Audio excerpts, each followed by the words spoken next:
All right, everyone, welcome back from lunch. I apologize, I'm running a little bit late myself, usually on time.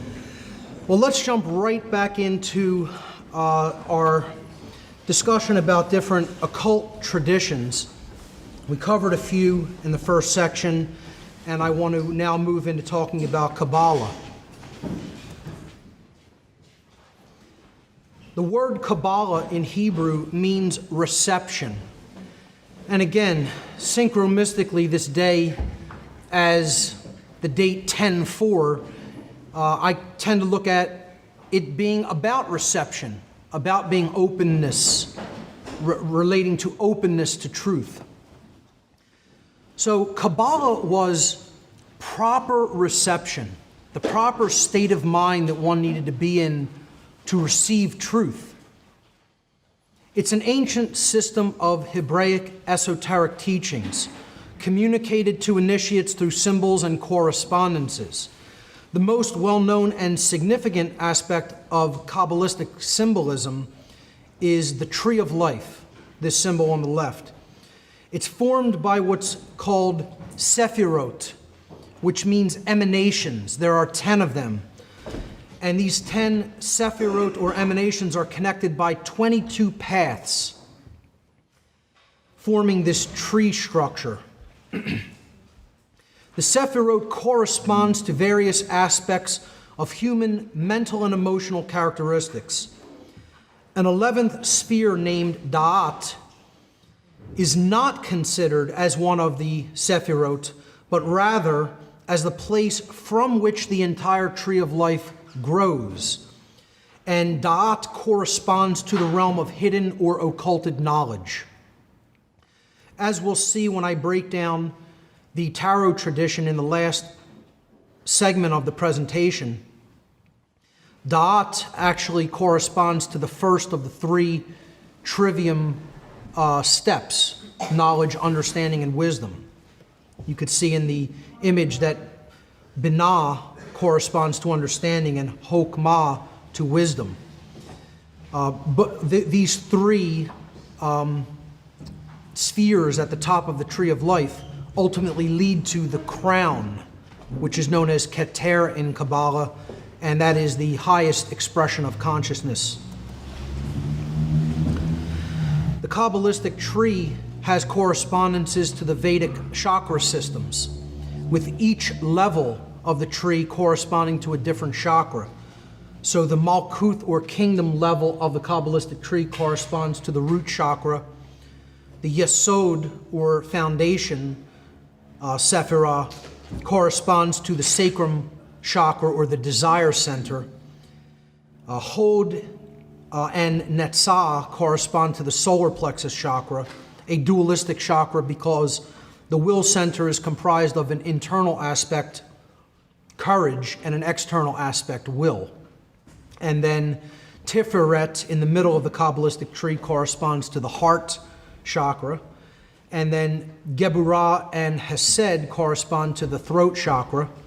One of these spheres, Geburah, corresponds to working upon yourself and the inner voice that you have to employ to transform inwardly.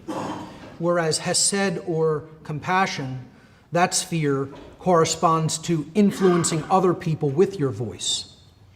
Then, of course, we get up to the higher levels of the tree, which I've already talked about, corresponding to the third eye chakra, understanding and wisdom, and then the crown chakra, unity consciousness.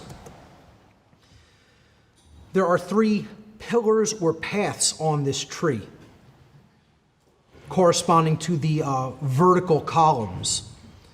The left-hand path is known as the pillar of severity and generally deals with the internal aspects of consciousness.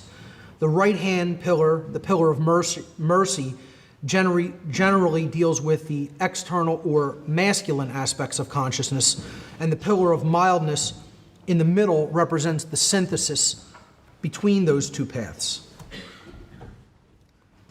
There is a order to the sephirot or emanations, and they're labeled as such with the first Sephirah Keter being number 1, and then moving in a progression down through Malkuth, which is Sephirah 10.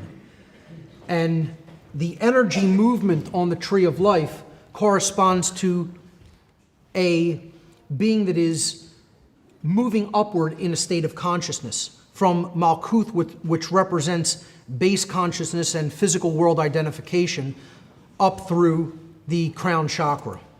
So this is the progression of energy on the tree of life. It works in a lightning bolt pattern, and often the Kabbalistic tree is referred to as the thunderstruck tree. You'll often see it depicted as a tree being struck by lightning, because this lightning path represents the path of energy from unconsciousness and worldly identification to enlightened or unity consciousness. Also in the Kabbalistic tradition, Kabbalists refer to what is known as 4 worlds of Kabbalah. And the triangles on the Kabbalistic tree correspond to these worlds. So if you look at the Kabbalistic tree as being 3 sets of 3 spheres joined by paths in triangles, you could look at Keter, Chokmah, and Binah as one of these triangles at the top of the tree. Then you could look at Hesed, Geburah, and Tiferet in the middle of the tree as the second triangle, the second triad of spheres. That represents another world. Then Hod, Netzah, and Yesod representing yet a third world, and then the base Malkuth, or kingdom, representing a fourth. So these worlds are as follows. Asiyah is the bottom world. It represents the physical plane or the material world. And it corresponds to the alchemical symbol of earth. And there's only one sphere in that world, Malkuth. Again, that's not really progressing. That's staying earthbound, earth-identified, physical world-identified, base consciousness, only dealing with the physical plane. You don't have to look at it as a negative thing. It's just the things that operate in the physical domain. The next world up is Yetzirah, and that's called the formative world or the mental plane, corresponding to air or intellect. Again, that's comprised of the 3 spheres, Yesod, Hod, and Netzah, in that triangular formation. Above that, you have the creative world, the emotional plane represented by water, and that is the second triangle of Tiferet, the heart chakra corresponding to emotion, Geburah, and Hesed. Then you pass what is known as the line that represents the abyss, that is Da'at, leading to the truly higher realm, which is the realm of will or spirit, symbolized by the alchemical element of fire, and symbolized and comprised of the top triumvirate of the Kabbalistic tree, Keter, crown or unity consciousness, Chokmah, wisdom, basically because it represents right action, it's on the active side of the tree, and Binah, which is understanding and reception. Those are what is known as the 4 worlds of the Kabbalistic tree. Let's look at some basic concepts in Freemasonry, often a very misunderstood occult tradition, often not understood as an occult tradition because of its overtones in the modern day as a simple lodge system and a simple fraternal order. True esoteric Freemasonry is much more than that and has become very diluted in the modern day because of the modern lodge system. Often, many of the lodge systems are not even teaching the esoteric aspects and the proper understanding of Masonic symbolism at all in their lodge systems. I've criticized it greatly due to that and tried to really break down some of the very powerful spiritual allegorical symbolism in this tradition in my own work. Freemasonry is considered by its adherents to be a system of morality, which is veiled in allegory and illustrated by symbols. Now, some people, would never think of it as such because of the connotations that they view modern Freemasonry as. Again, You could look at something like what the modern church is doing, covering up pedophilia crimes, chief among them, compared to what the original Christian tradition was supposed to be about. And really, never the twain shall meet at this point in our world. Freemasonry is kind of very similar to that. I tell people you want to really go down to the depths and study the esoteric aspects of the tradition instead of what its so-called adherents are doing in the modern day. And if you understand the difference between the two, then this tradition becomes very rich in spiritual symbolism and teachings. The first 3 degrees of Freemasonry, or levels of knowledge communicated to the new Masonic initiates, are in order. First degree is entered apprentice, second degree fellow craft, and third degree master mason. These symbolically represent the 3 aspects of consciousness: thought, emotion, and action, respectively. Freemasonry is actually an ancient esoteric tradition which is ultimately about knowing the self, becoming a builder, a mason, of a better mind and soul, and ultimately the resurrection of morality within a human being. Resurrection being one of the key conceptual ideas in this tradition. And that goal, resurrecting oneself, is personified by the legend of the master builder Hiram Abiff, which we'll briefly talk about. Just want to touch upon this symbolism here. The compass is in square with the G in the middle. The square in this orientation usually represents base consciousness or material world identification. The compasses represent higher knowledge, compassion, true intelligence through balance, and circumscribing the base instincts. That process is directed by care, the sacred feminine generative principle, which is what the G in the middle esoterically represents. Many Masons will tell you that G means many different things. In its pure esoteric interpretation, it corresponds to true care, or the generative principle through which we ultimately create our reality.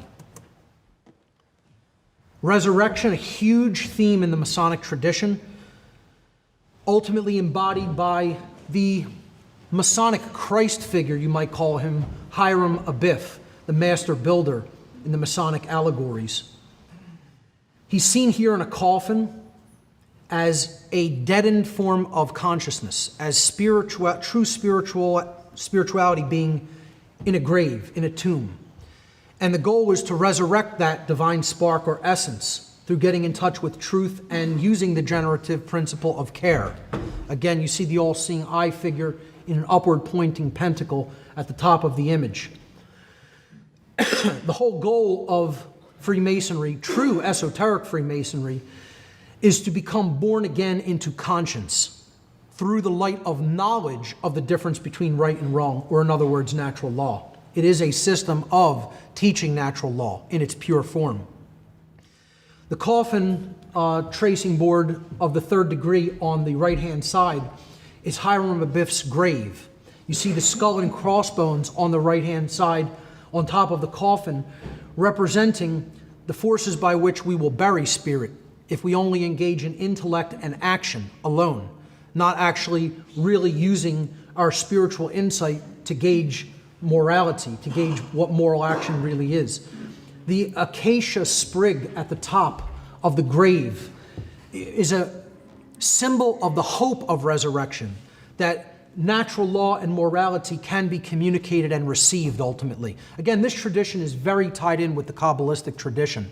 You'll see that the tracing board of the first degree is very similar to the Kabbalistic tree of life in many ways. The tools at the bottom of the tracing board represent the 3 tools by which Hiram Abiff was killed or murdered, and they represent the tools of the lack of knowledge, understanding, and wisdom, the things that ultimately kill it. If you don't engage in knowledge, you have ignorance. If you don't engage in understanding, you have confusion and the lack of care to come to the understanding.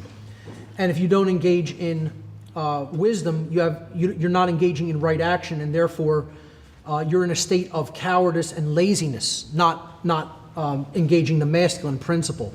That's what those 3 tools represent that ultimately the failure of the three aspects of consciousness are what put Hiram Abiff in his tomb and ultimately get you headed toward the western direction instead of the eastern direction, toward darkness instead of light. The goal here is to be resurrected and therefore to be born into the light again of conscience and knowledge of the difference between right and wrong behavior. The first degree tracing board I call a key to the mysteries, literally because the key is one of the central components of the board. So this tracing board symbolically represents the Temple of Solomon in the Masonic tradition, in biblical allegory as well, where this symbolism is drawn from. You have the pillar on the left-hand side, which is the Joachim pillar, representing the masculine aspect of consciousness, solar or masculine, left brain. You see the symbol of the sun at the top. It is a Doric pillar, which is masculine architectural style. The S at the bottom of the pillar represents strength, and the tool at the bottom is the level, meaning that we need to have balance in our action. The right-hand column or pillar is the pillar of Boaz. It is a feminine pillar represented by the Corinthian design. This side of this tracing board represents the lunar or feminine qualities of consciousness, epitomized by the symbol of the moon at the top, and the letter B represents beauty, a feminine aspect. The tool at the bottom is the plumb rule, which represents uprightness in our spirit. The middle pillar is the synthesis between the two, representing thought, creation. The W stands for wisdom. It could stand for will as well. And it's an ionic pillar. Again, the all-seeing eye is over top of the pillar, the ionic pillar, the ion pillar. It's some wordplay, some symbolic wordplay. Again, the directions are very significant. The east is toward the direction of the light, toward the direction of the rising sun and the awakening of consciousness. The checkerboard floor at the bottom represents base consciousness, not having started, the unbegun, the checkered life of an individual who doesn't know the difference between right and wrong and isn't following the light, and therefore they're ending up in situations that they don't intend to. They could be played like pieces on a chessboard when they're identified with worldly consciousness. The two ashlars or blocks at the end of the tracing board, at the back, the rear of it, represent two different forms of life. One in a very rough, unfinished form, and one where a person has worked upon their life during its duration and made wise use of their time to actually hone out their ashlar and refine it. The ladder, of course, represents getting off the floor of the house and beginning the journey into enlightenment toward the sun. The three initiates represent the three main levels of Freemasonic initiation: entered apprentice, fellow craft or journeyman, and master mason at the top of the ladder. The ladder moves from the moon to the sun, or from darkness to light, passing through the balance point, which is wisdom. And the key in the middle represents care. The key to all of it is what we care about. That's the key that can unlock the sun or the star gate at the top of the ladder. But it's dangling by a thread, representing the care and emotion regarding the acquisition of knowledge of self and natural law is hanging in a precarious position. Yet if we grasp onto that key of care, that is the way out. And again, that's why I called the first degree a tracing board a key to the mysteries, literally. I hope that's an adequate explanation. It took me about 10 years of my life to deeply understand the symbolism on this board, and I'm still finding new things in it. But this is almost kind of given to new initiates as a form of subtle mockery, because the higher level initiates of this tradition in the modern world know that the lower level initiates aren't going to decode this. They're not going to know any of the symbolism allegorically. And so they're kind of like throwing the entire tradition in their face at the very beginning. Like, good luck with that. Good luck figuring out what that means, When we turn the board on its side, it reveals even more esoteric meanings. You could see that the checkerboard floor, if you look at that as the earth, as earth identified consciousness, the lines of the checkerboard become the lines of latitude and longitude of the earth. And then the pillars become the equator of the earth. The middle pillar becomes the equator, and the other pillars become the tropics, the Tropic of Cancer at the top and the Tropic of Capricorn at the bottom, representing respectively the high and low point of light during the course of the year and the path of the sun, the respective path of the sun around the earth during the course of the year.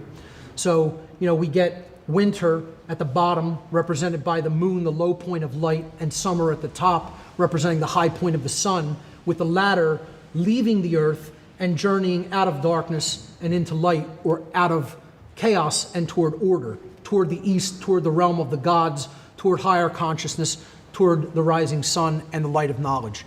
Incredibly powerful symbolism, just brilliantly portrayed for those who are capable of decoding it.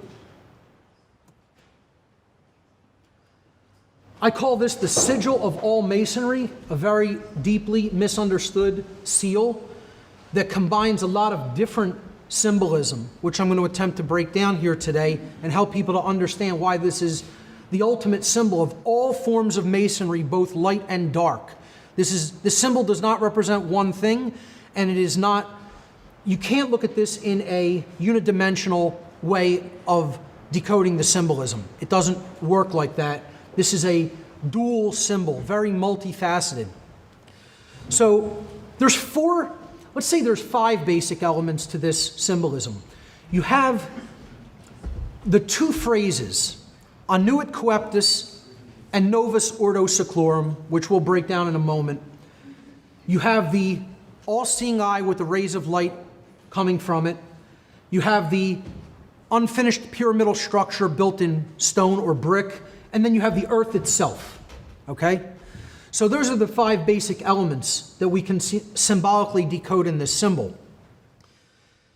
We have the earth and then the two other pieces of symbolism other than the words, the pyramid made of stone and the all-seeing eye and light. Okay, so the all-seeing eye and light represents knowledge, the spark of the divine, unity consciousness, alignment with natural law, aligning our own thoughts, emotions, and actions such that as we think, so we feel, so we act, and there's no contradiction between those three modes of consciousness. The light represents the creator. The eye represents the eye of the creator of the universe, shedding light into our physical domain, bathing the world in light. The brick represents heaviness, weightiness, a fixed position, no flow, hardness, rigidity, okay? Weighing down, blocking things, building barriers between things, right? Blocking the light out. That's what you do with that building material, with stone, okay? It's the exact opposite of light. So really you only have two qualities of building material portrayed on the earth, light and stone. They're the two building materials of masonry. Symbolically, in masonry, you are either building with light or you are building with stone, one or the other. Okay? If you're building with light, that means you're building with truth. You're building with knowledge. If you're building with stone, you're erecting barriers between people and obfuscating things. Now, the phrases, annuit coeptis, means, in Latin, annuit, third person, singular, present tense. Annuit means he, she, or it favors or looks favorably upon something. Coeptis means an enterprise, an undertaking, or a work in progress, a project that is actively being built but not completed yet. So put them together, annuit coeptis. He, she, or it favors our project, favors our undertaking, favors our work, favors our building. Well, what is that work? The bottom banner tells you what it is. Novus ordo seclorum. literally translates as new order of the world, not of the ages. The Latin word saeclorum would be of the ages. Seclorum means of the world or of the universe in Latin. So that phrase down there literally translates as new world order, unequivocally. So he favors our work, or he, she, or it favors our work, the new world order. Well, I would tell you that's the work of the light occultists and the work of the dark occultists, depending on which building material you are working with. So, let's look at what we would build if we are building with light as a light occultist or a de-occultist who wants to communicate truth.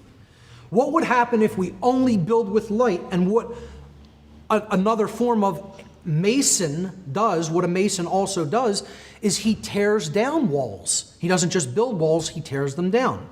So if we were to tear down the heaviness, the weightiness, the things that block us from the truth, the brick, the pyramid, the stone, the trap for souls, which is what the truncated pyramid ultimately represents. What would we have if we take the light of the Creator and remove the rest of the material? You'd only have the eye. You would only have the spiritual insight. You would only have the light of knowledge. You would only have the light of truth, the light of the Creator. There would be nothing else in the scene. That's what happens when when the light workers or the light masons complete their task of transmuting the stone into light, or in other words, transmuting ignorance into knowledge. The God of creation favors our work, the positive or light new world order of truth, love, and freedom. Conversely, what if we tried to put all of the light out of the scene?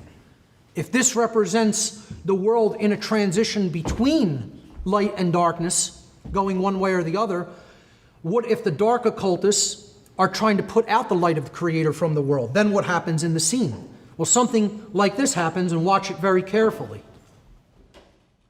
The brick is completed, and it blocks out the Creator's light. And therefore, you have a permanent, completed male dominator structure, a structure that represents slavery, the light being blocked out from the world, and male dominance ruling the entire world as a prison for slaves.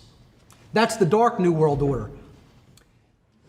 Oh yeah, the dark God favors their work, the dark New World Order. A world without the light of the Creator, a world without knowledge except for a very tiny few using it to enslave the masses of humanity. That's the dark New World Order for sure. So if we go back to this symbol as the world in transition, as I like to call it, the sigil of all Masonry, we can see how there's two different outcomes depending on which building material we are working with and which New World Order we're seeking to create. The dark occultists are trying to block out the light of creation from this world and erect the dark New World Order, a male dominator world without light, where dark occultists rule an ignorant, enslaved population with an iron fist, a spiritual prison for lost souls. Conversely, if we build the true light New World Order, we reach universal enlightenment and evolution through wisdom and personal responsibility. Truth, love, and freedom prevail, and the will of creation is fulfilled. It's what I call the one true great work, with the goals being truth, love, and freedom. And that is a variation on the sigil of Masonry that I came up with. And a very nice listener to my show actually carved this in wood for me and sent it to me, which I have actually hung up over my work area in my home. Just a really great piece of work and a labor of love in and of itself, which I thought was really kind of him to do. I hope that powerfully illustrates some of the symbolism of Freemasonry and helps people to understand what lies at the heart of that tradition if it's properly understood and its allegories and symbolism is properly decoded. and how you can understand there's a lot of two-dimensionality or multifaceted dimensionality in occult symbolism.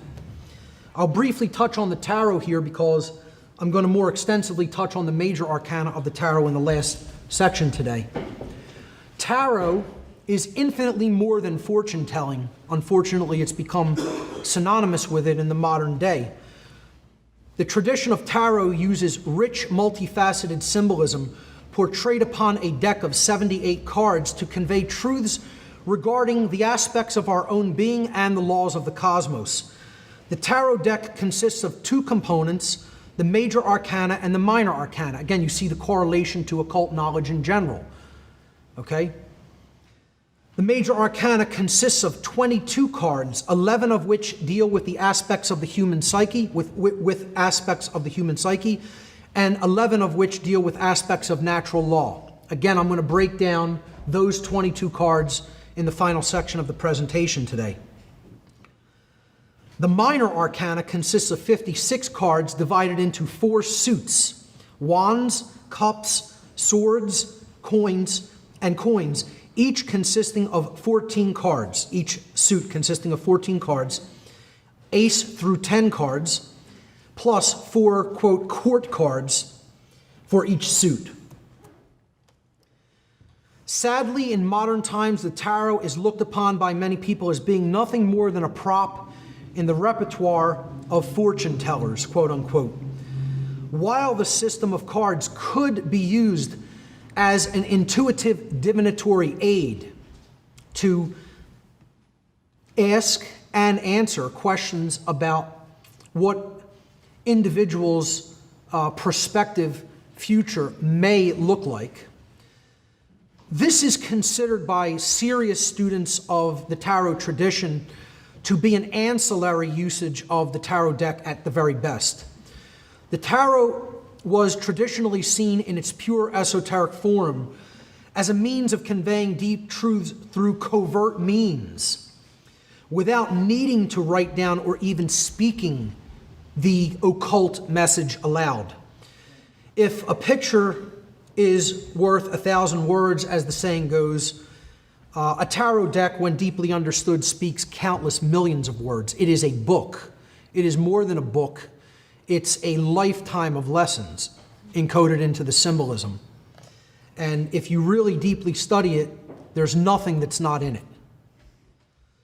Just briefly, I want to talk about the suits of the deck.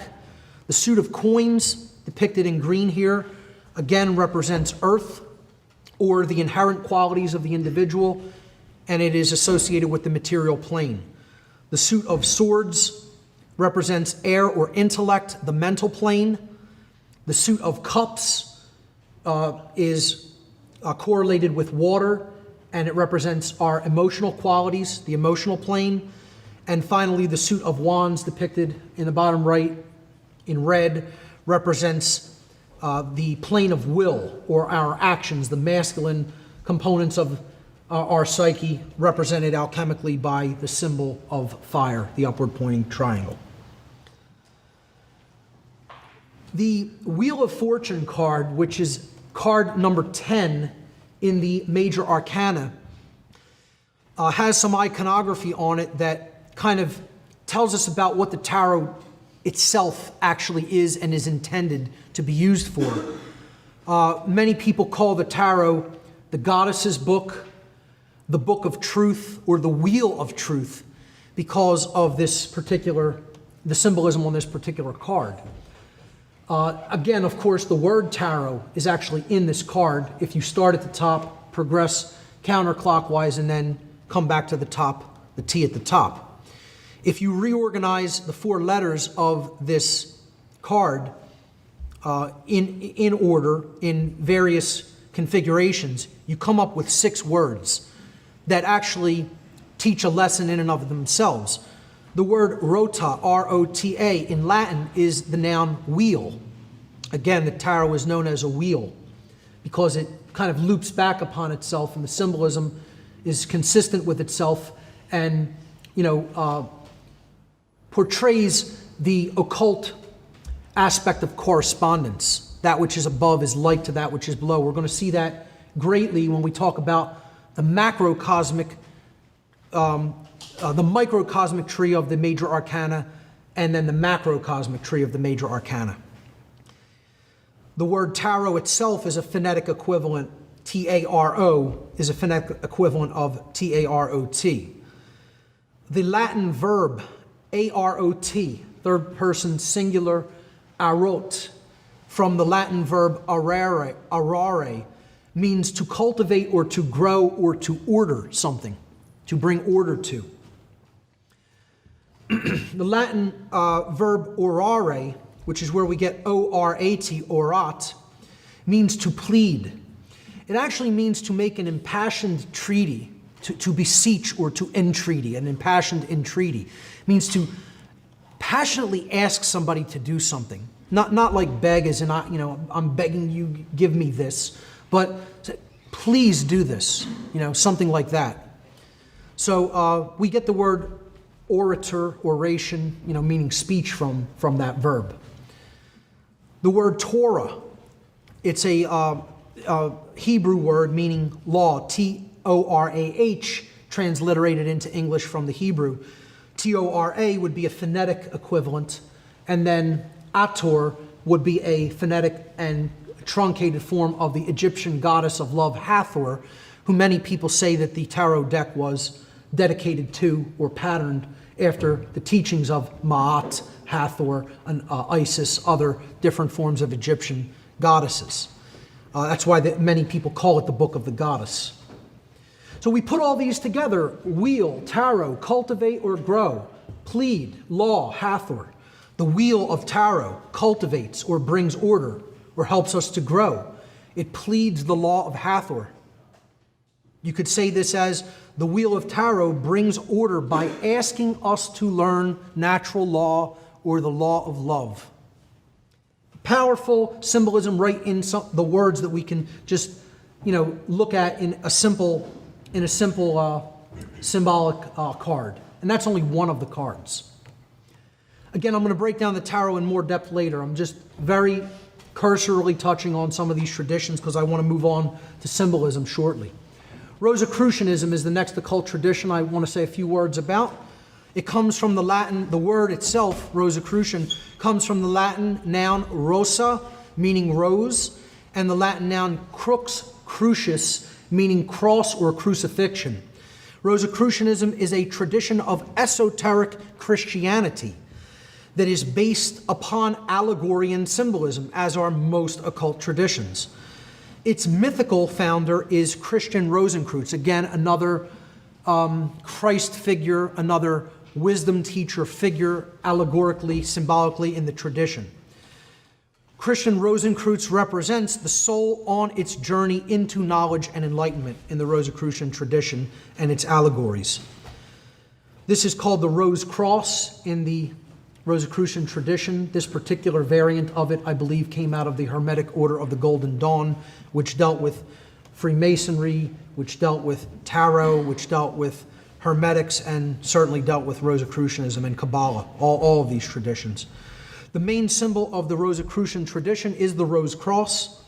The Rose Cross, the rose part of the Rose Cross represents the spirit and its symbolic crucifixion in the world of matter, its descent into the material plane. The cross represents the world of matter itself, its four arms representing the four elements of earth, air, water, and fire in the material domain. This is another popular variant of the Rose Cross, with the white cross in the middle of the five-pointed star or pentacle, representing earth, air, water, fire, plus spirit in its properly oriented position at the top of the five-pointed star, representing spirit in ascendancy or in a more important position over the realm of matter, the purely identified material world elements. The cross in the middle is white, representing purity, and then there are 7 crosses in a U or magnet shape, again, very symbolic. I would suggest representing the 7 Hermetic principles, the laws of nature, bound by true care in the middle, the purest of the principles of natural law, the principle of care. Again, that magnet representing the law of attraction, that you form, and also representing you, the individual, the self. The ultimate teaching of the Rosicrucian tradition as a form of esoteric Christianity is the universal spiritual law of oneness, as it is called in the tradition. This law is most commonly known as the Golden Rule in exoteric Christianity. Simply put, this law states, treat others as you would yourself, for there is no true separation in nature. If another suffers, oneself suffers. If one being is suffering, all beings are suffering. That level of unity needs to be recognized if we're really going to transcend the current human condition. Again, a beautiful allegorical tradition, Rosicrucianism, if properly understood. I highly recommend the works of Rudolf Steiner and Max Heindel, in particular, if you want to learn more about Rosicrucian tradition. The next tradition is Theosophy. Theosophy comes from the Greek nouns theos, meaning God or divinity, and the Greek noun sophos, meaning wisdom. Thus, Theosophy literally means the divine wisdom, or the wisdom of the divine. Theosophy is a symbol of esoteric philosophy, which investigates and seeks direct knowledge of the mysteries of being and nature. You just see the theme over and over again. Constantly comes back to the same thing. Being and nature, the individual, the psyche, and the laws of creation, and the laws of the cosmos, both in the seen realm and in the unseen realm. The laws that operate in the seen are the physical laws. Those that operate in the unseen are the spiritual laws. The theme is consistent throughout all of the occult traditions. Although it is an ancient philosophy, Theosophy was popularized by a 19th century occultist named Helena Petrovna Blavatsky, who founded the Theosophical Society and wrote many famous works of occult teaching. The Theosophical Society's mantra is, there is no religion higher than truth. I would take it farther and say, there is no religion other than truth. Truth is the only real, true religion. Everything else is a paltry imitation that is an exoteric variant that has been co-opted and polluted over time that isn't really hitting the core of the bullseye, so to speak. I like to attend the United Lodge of Theosophists in Philadelphia from time to time. Barb and I attend it, sit in on readings of occult philosophy and ancient Vedic philosophy as well, that they talk about sometimes, and very powerful readings and discussions happen in some of those groups, and it's always an uplifting experience. The main tenets of Theosophy as taught by Helena Blavatsky are the same tenets found in many other occult schools. Chief among these is the belief in the presence of a divine spark within every person, which, with the proper discipline and training, can lead to spiritual illumination or, quote, enlightenment. Theosophy's adherents consider themselves as searchers after truth, who are dissatisfied with the world and are dissenters of the creeds of organized religion. So it's not a belief system. They don't consider it a belief system. They consider themselves simply searchers after truth, which can be known and can be described by models of occult science. Theosophists do admit to the existence of a creator or a God, but not necessarily to the existence of a personal God. They see nature or law as God, as an impersonal force that is simply operating in the physical domain. I tend to see God as law myself. That's, you had to tell me what is one word that you would equivalate with God, that you would give as an equivalent to the concept of God. I would not use the word love. I would use the word law. But once you understand them, it's the same thing. You know, we'll get to that when we talk about thelema. But I would use the word law first and foremost to represent what God actually is. Theosophy also teaches that humanity has had many past incarnations, the whole species, or variations on Earth, which it calls root races. These root races should not be seen as genetic races, which many other people that followed some of the Theosophist work in the late 19th and earlier 20th parts of the 20th century perverted theosophical work and tried to take it on board, and twist it to their, agendas. This really happened in the early Nazi tradition as Nazism was rising in Germany. They tried to take some of these teachings and twist them into, racial divisions and, support different racial purity ideologies. But that is not how theosophy teaches them in its pure form.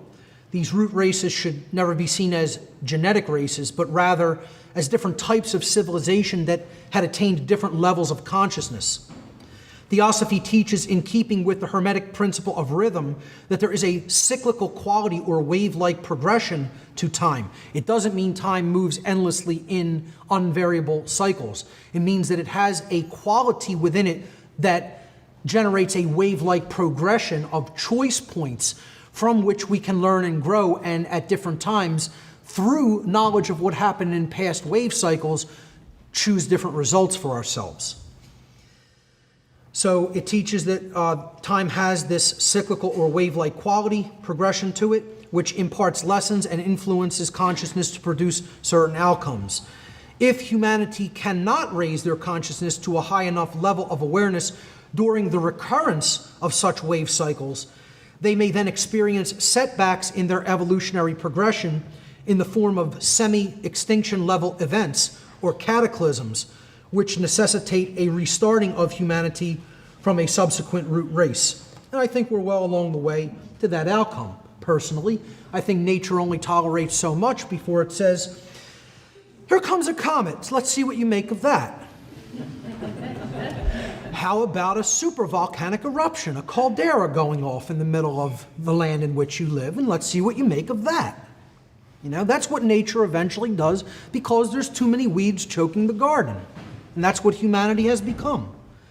And invariably, when the darkness of ignorance progresses to a level of total calcification, eventually nature says no more, this far and no further. We're not quite there yet, but we're getting there pretty fast, which is why this information needs to be brought forward, and people really have to start seeing things as they really are instead of as they want them to be. I think this is the last tradition I'm going to cover. It's called Thelema, one of my favorite occult traditions. Thelema is a system of magical practices and tenets developed by the 20th century, quote, gray magician, Aleister Crowley. And everybody's going to say, oh, Mark, you're promoting Crowley again. He was such a bad guy. Why are you putting people onto his work? Why are you talking about him like he was somebody to look up to? I'm telling you out in the open, gray magician. Somebody who knew the path and didn't necessarily walk it, who used what he knew for negative influence over other people to control. Although he also put out a lot of great spiritual works which were out there to illuminate and enlighten people. So he's an enigma. He's a puzzle, Crowley. Here's the example I always tell people when dealing with Crowley's work. Do as I say, not as I do. Okay? If you're talking about Crowley, do as he said, not as he did. He didn't necessarily walk the path in his life. The main precept of the occult tradition of Thelema is, quote, do what thou wilt shall be the whole of the law. This precept is far too often completely misunderstood and completely taken out of context. Used properly, do what thou wilt shall be the whole of the law refers to the Thelemic concept of the true will. It's a central focus of the whole occult system, the true will. The true will represents a human being's true purpose and path in life, which exists in, I'm sorry, I have a mistake there. It should say exists in harmony with the will of the universe. I'll correct that in the slides before this video goes to press. This is the path upon which we are guided when we have learned to hear and follow the teachings of the higher self and natural law. That means we are doing the true will. We have gotten what we want out of the way. You know, how many, to learn what I have learned, to put together what I have put together, and again, not tooting my own horn, I'm just making a statement about the amount, the level of work and sacrifice that was required to even get to this level of understanding. Okay? I had to set aside things I wanted to do for me, for myself, to be here today, to put this together, the time invested, you know? Again, I want to be doing other things. Mark Passio wants to be doing other things, okay? Mark Passio's alignment with the true will says, can't be doing other things and still be doing the true will. Sorry, but it doesn't work that way. Therefore, I'm putting aside Mark Passio's desires and saying, we got to get to the great work and start getting it done, you know? So that's what the true will really is about. It's not about what I want. It doesn't mean do whatever you want. That's how people who have absolutely no understanding of Thelema or Crowley's intent or writings try to say it means. It absolutely doesn't mean that at all, never did. Crowley never interpreted it like that, never told one living human being that that's what it meant. It's called people who are completely profane when it comes to these teachings and haven't looked into it an iota for themselves, want to make up what they think it means. Okay? Used properly, it refers to the Thelemic concept of the true will, a human being's true purpose and path in life, and that is what we begin to do when we learn to listen to the voice of the higher self and when we learn to listen to natural law's teachings. For those called to the path of Thelema, the true will refers to the great work of truth, love, and freedom. Do what thou wilt does not mean to do whatever you want. To do the true will is the apotheosis of freedom. It means you are putting freedom up on such a pedestal, you are elevating it to the level of divinity. It is the will of the Creator. Freedom is the will of the Creator of the universe. And that's what Thelema is teaching. But the true will is also the strictest possible bond. As Crowley said, do thy will and no other shall say nay. Not my will be done, thy will be done. The will of creation be done. Let nothing deflect you from that austere and holy task. True freedom is absolutely to do thy will. Seek to do anything else whatsoever, and instantly obstacles will arise. Every act that is not in harmony with the true will is erratic and acts as a hindrance in one's life and creates chaos, not only in one's life, but in society in general. The Thelemic principle of do what thou wilt shall be the whole of the law must remain in context with the statement which follows it. Love is the law. Love is the law. Love under will, which means love must be the foundation of the will. True care must underlie and support our actions. This means that any act of human will must be performed with love or higher consciousness as its foundation or the result. The resultant product will ultimately be chaotic. Only action based upon love and therefore in harmony with morality and natural law could ever produce order, either in our personal lives or in society as a whole. This symbol, by the way, is known as the universal hexagram of Thelema. The unicursal hexagram of Thelema, excuse me. Unicursal means it is written in one stroke without taking the pen off the page, without taking the pencil off the paper, okay? It is the joining of the chalice and blade without them overlapping each other and being separate from each other, like one being like there and then the other being there, over top of each other. It is a combining of them in one fluid motion that is like an eternal loop that keeps looping back upon itself in a state of synthesis. And then the 5-petaled rose representing again the 5 elements in nature, including the spirit. Crowley referred to magic, which he spelled with a K, as, quote, the science and art of influencing change to occur in accordance with the true will. Okay? Now notice that that is different than what I call sorcery. Okay? You're aligning yourself with the will of creation. This clearly distinguishes true magic, or what Crowley referred to as magic with a K, from sorcery, which is, quote, the science and art of influencing change to occur in accordance with the ego-driven will, lowercase w will, of the practitioner. They're two totally different things. Okay? Influencing something to align to creation's will is entirely different than influencing someone or something to align to my own personal selfish will. Crowley also postulated a notion which he called the holy guardian angel, which referred to a deep connection to the higher self, a connection that would guide the Thelemite initiate toward the true will. In order for the holy guardian angel to manifest in our lives, we must learn to listen to its wisdom by quieting the voice of the ego, the force which is at work when we refuse to admit when we have been wrong, the force which ever seeks to take us off the path of wisdom. And that is why Thelema the tradition of Thelema engages in different meditative practices and in different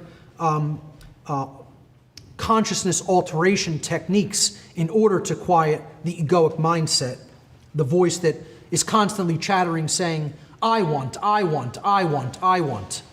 Or, I'm not wrong about that, I'm not wrong about that, I'm not wrong about that. You know, that's the ego, really. That's the force that doesn't allow us to see that what we're doing is wrong when we're doing something that's wrong. And it's the force that just keeps saying, I want this, I want that, and forget about all this other stuff over here about truly becoming a better person and helping other people to become better people. You know, we don't have time for that. I have too many things I want. The central text of Thelema is known as Liber al vel legis. Liber means book, al means related to or of, and legis, vel legis means of the law. So the book of the law, more commonly referred to, the book of the law. Crowley claimed that this book was dictated to him through channeled writing, or what is called automatic writing, by a higher spiritual consciousness which he referred to as I was. So he claimed that this was not his own writing, but it was in fact channeled from some type of an entity. Through the reception of this book, Crowley proclaimed the arrival of a new stage in the spiritual evolution of humanity, which he called the Aeon of Horus, the age when humanity would finally begin to align itself with natural law and the will of creation. Again, the Aeon of the rising sun, of the birth of real knowledge, the de-occulting of occult wisdom, and the knowledge of the occult coming online to humanity in the form of common sense, shared wisdom. I don't know how far we've come into the age of the Aeon of Horus. You know, there was kind of an occult renaissance going on during that time, and then it kind of got buried again, and you know, we went into all kinds of wars, and then the technological age came in with the advent of television, you know, and people, you know, got lost in childish sports and, you know, idle distractions. So I'll wrap up with a quote from Crowley. The absolute rule of the state shall be a function of the absolute liberty of each individual will. There it is. You know, natural law understood in the aggregate is going to create freedom. Natural law and the true will not done in the aggregate is going to equate to the absolute rule of the state, human slavery. Brilliant in his understanding, not so brilliant in the way he conducted his life, particularly in his later years.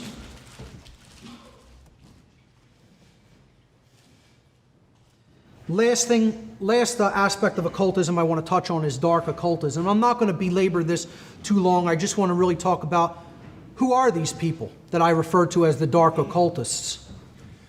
You can call them a million different names, folks. Doesn't matter what you call them. You can call them sorcerers.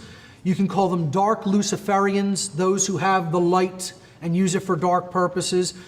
They are Satanists, okay? They are Setians. They are the Kabbalists. Klipoth is the region below the tree of life that is the hell world in the Kabbalistic tradition, that is the inversion of all the true teachings of Kabbalah, of the true moral lessons of the true tradition, esoteric tradition of Kabbalah. If you descend into the Klipotic realms, it's the wastelands, the lands of the spent and corrupted souls that are simply husks, that used to be souls and spirits that are just like, withered out husks, the wastelands, in other words. That's Klipotic Kabbalah. They are the dark masons of the world. They are the dark Atonists. Aton was a variation of the sun or the light in the ancient Comitian tradition. Ultimately, it's all one cult, folks. It's the cult of the black sun. You could call them by any name you want, but they are a dark solar cult. Okay? When I say the dark sun, why the black or the dark sun? The sun represents light. It represents knowledge. It represents empowerment. It represents life. The antithesis of that, the total polar inversion of that, is it's still a form of light. It's still the sun, but it has darkness within it. So it's knowledge being used for all the wrong reasons. Knowledge being used to control, not enlighten, not uplift. Knowledge being used to put people in a prison. Knowledge being used to being used as a power differential over people who are still in a level of ignorance. So you're blinding people with that light, and you're enslaving them with it, with that knowledge. That's what these people are. Okay? If you don't even want to look at it in esoteric terms, they're people with the knowledge of how the self works, meaning deep psychology, very ancient, deep knowledge of psychology, combined with people who know about how the laws of nature function, which is very deep, hidden science. That's it. There are the two sciences that are at work. The physical sciences combined with psychology. And then you put the understanding of how moral law functions into there, which they know as well, and rebel against because they want to be gods on earth and they want to conquer the natural law consequences or evade them to the longest amount of time that they possibly can. They're all the same cult. It doesn't make a difference who we're talking about here. You could be talking about Satanists, Setians, the worshippers of the great owl at Bohemian Grove, the Skull and Bones Order of Death, the cult of the Black Sun that came out of the Nazi and SS party of Germany. All right, in the modern day, they're top-level international bankers, top-level political figures, top-level financiers, high-level religionists, high-level members of royalty, so-called royal families, judiciary, military, high-level military, people involved at highest levels of media, highest levels of medicine, highest levels of education. Again, highest levels of all religious systems on the earth, and anybody's religion out there is not exempt from that. So-called cultural religions. Secret societies and fraternal orders, think tanks, intelligence agencies, you name it. This is where the highest concentration of dark occultists are at. This is who they are. This is how they operate in the world. These are the institutions who determine how people's lives will be run, because we let them. And at the top level of every one of these institutions, you're going to find the cult of the Black Sun operating.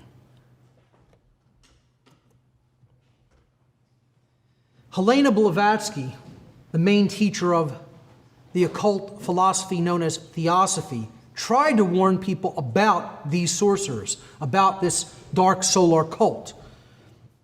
In her third volume of The Secret Doctrine, she wrote this. And again, Blavatsky gets a bad name like Crowley, and they want to just throw all of her works out. And say, oh, there's no wisdom in any of her work because that's the occult and that's bad. People who have never read her work will make statements like this. She said, for the true student of occult lore, white or divine magic could no more exist in nature without its counterpart, black magic, than day without night. Everything in that nature has an occult. a bright and a night side to it. True, magic has lost its name, and along with it, its rights to recognition. But its practice is in daily use. The real truth is that magic is still in full sway amidst mankind, however blind the latter to its silent presence and influence on its members, however ignorant society may be and remain to its daily and hourly beneficent and maleficent effects. Again, the light and the dark side to the occult. The world is full of such unconscious magicians. She's saying even some of the people involved in these institutions use their influence and don't really know that they're employing occult strategies in many cases. They're just using that knowledge. The world is full of such unconscious magicians in politics as well as in daily life, in the church as in the strongholds of free thought. Most of those magicians are, quote, sorcerers, unhappily. Not metaphorically, but in sober reality, by reason of their inherent selfishness. Again, my will be done. Okay?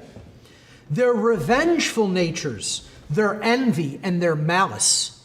The true student of magic, well aware of the truth, looks on in pity, and if he be wise, keeps silent. Again, I don't agree with that philosophy. Okay? I don't agree with that ideology. I think we need to speak up more than ever regarding this, not keep silent about it.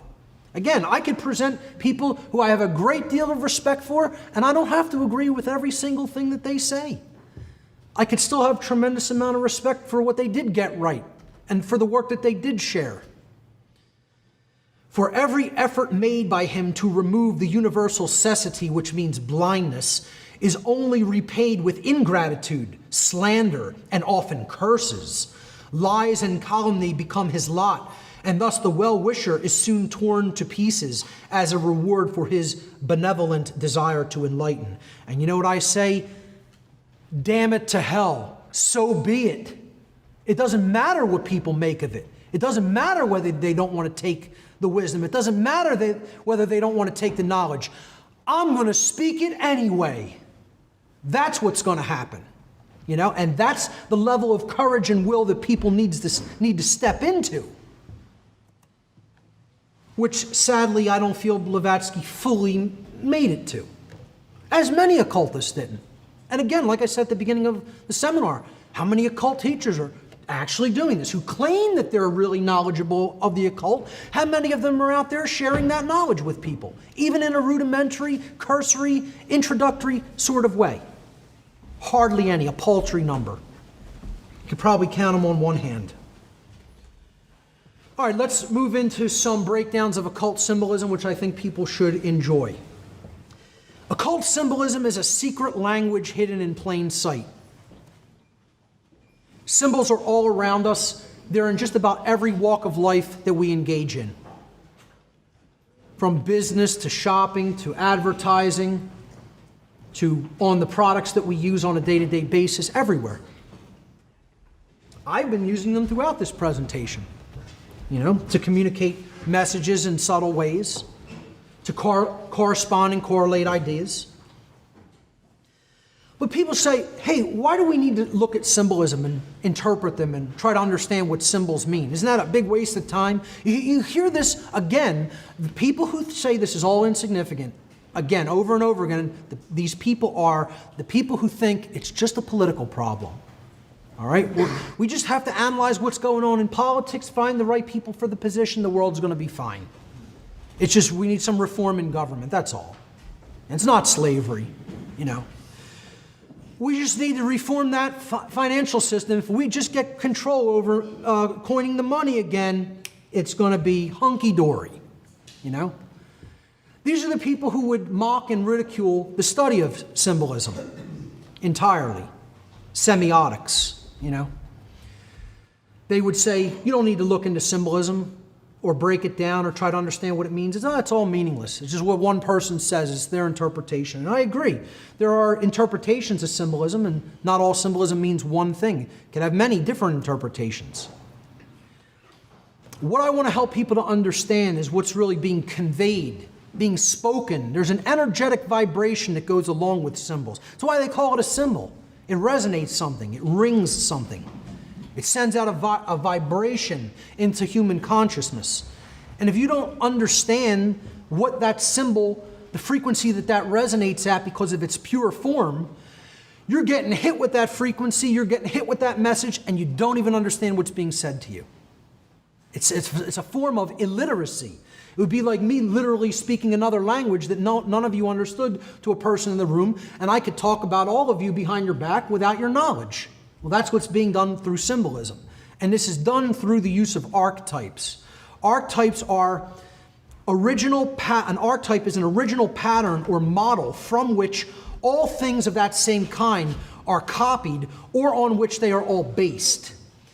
So an archetype is a model or a first form. It could be seen as a prototype of something, a first thing that then you pattern something later on, or you build upon or expand on later. So I've just put 5 basic archetypes here. There's many of them. I mean, we could look at the archetype of the lightning bolt, the diamond, the simple rudimentary fish, the simple wave pattern. You can go on and on forever just on archetypes. These are 5 real simple ones. I just wanted to give you a general idea of what some of these could be used to communicate. A circle, it's considered the perfect shape. It represents eternity because there's no beginning and no end. It represents wholeness or completeness. It represents perfection, fluidity, completeness, the divine. It's the shape that generally is used to represent God or divinity. Conversely, the square is the seeming opposite. It has rough edges. It's very rigid. 90-degree angles, not really found in nature. It represents stability, however. It represents groundedness, earthliness, rigidity, imperfections, base consciousness, earthly nature. Very simply conveyed in a shape, especially when we compare the two against each other, and you could see the inherent differentiation between them. The triangle, as the simplest enclosed form, it represents balance, synthesis, coming together of opposites, union, sharpness, intellect, etc. Again, that symbol, the blade, represented the intellect, represented the masculine quality of consciousness in many ancient traditions. The star represents spirit, sovereignty, achievement, openness, oneness. Hey, you give children stars in school, achievement. Openness and oneness because it represents the human form outstretched. The cross, an ancient symbol of power and authority, strength, focus, and willpower. That's why authoritarians often use it in many different forms. These are the basic forms on which symbolism is based. These are basic vibrations. You can look at these as the small mouth noises that then eventually form words and then whole sentences and whole communicated traditions of meaning, which is what symbolism is about. Symbolism helps us to develop and practice and stay sharp with correlational thinking or correlative thinking. This is so important and so lacking in our society. Okay, when I try to teach some symbolism to like family members, let's say, I'll say, well, in this symbol, the all-seeing eye represents the light and the wisdom of the divine, of the Creator. And many of my family members will just stop me there and say, I totally don't understand what you mean. I cannot correlate or think of an eye inside of a triangle with some rays coming out of it as the Creator's wisdom. You know, the light of reason. How do you equate these two? I'm just trying to explain. It's like, let x equal 10 in algebra. You know, it's an arbitrary decision based on an archetypal form that people who use this symbol came up with. And glassy-eyed, you know, eyes glass over, they don't have this correlative thinking where they can say, let A be equal to B, okay? And give it a value and substitute. They can't do that. That's why, you know, I tutor algebra. It's one of the things I do for the fake form of money. You know, I tutor, you know, high school or college people in algebra. And you could tell right away who has correlative thinking active in them because they take to it, or if they don't have correlative thinking active, they have a real hard time with it. So correlative thinking is what symbolism ultimately fosters. And again, many people don't have it active in them.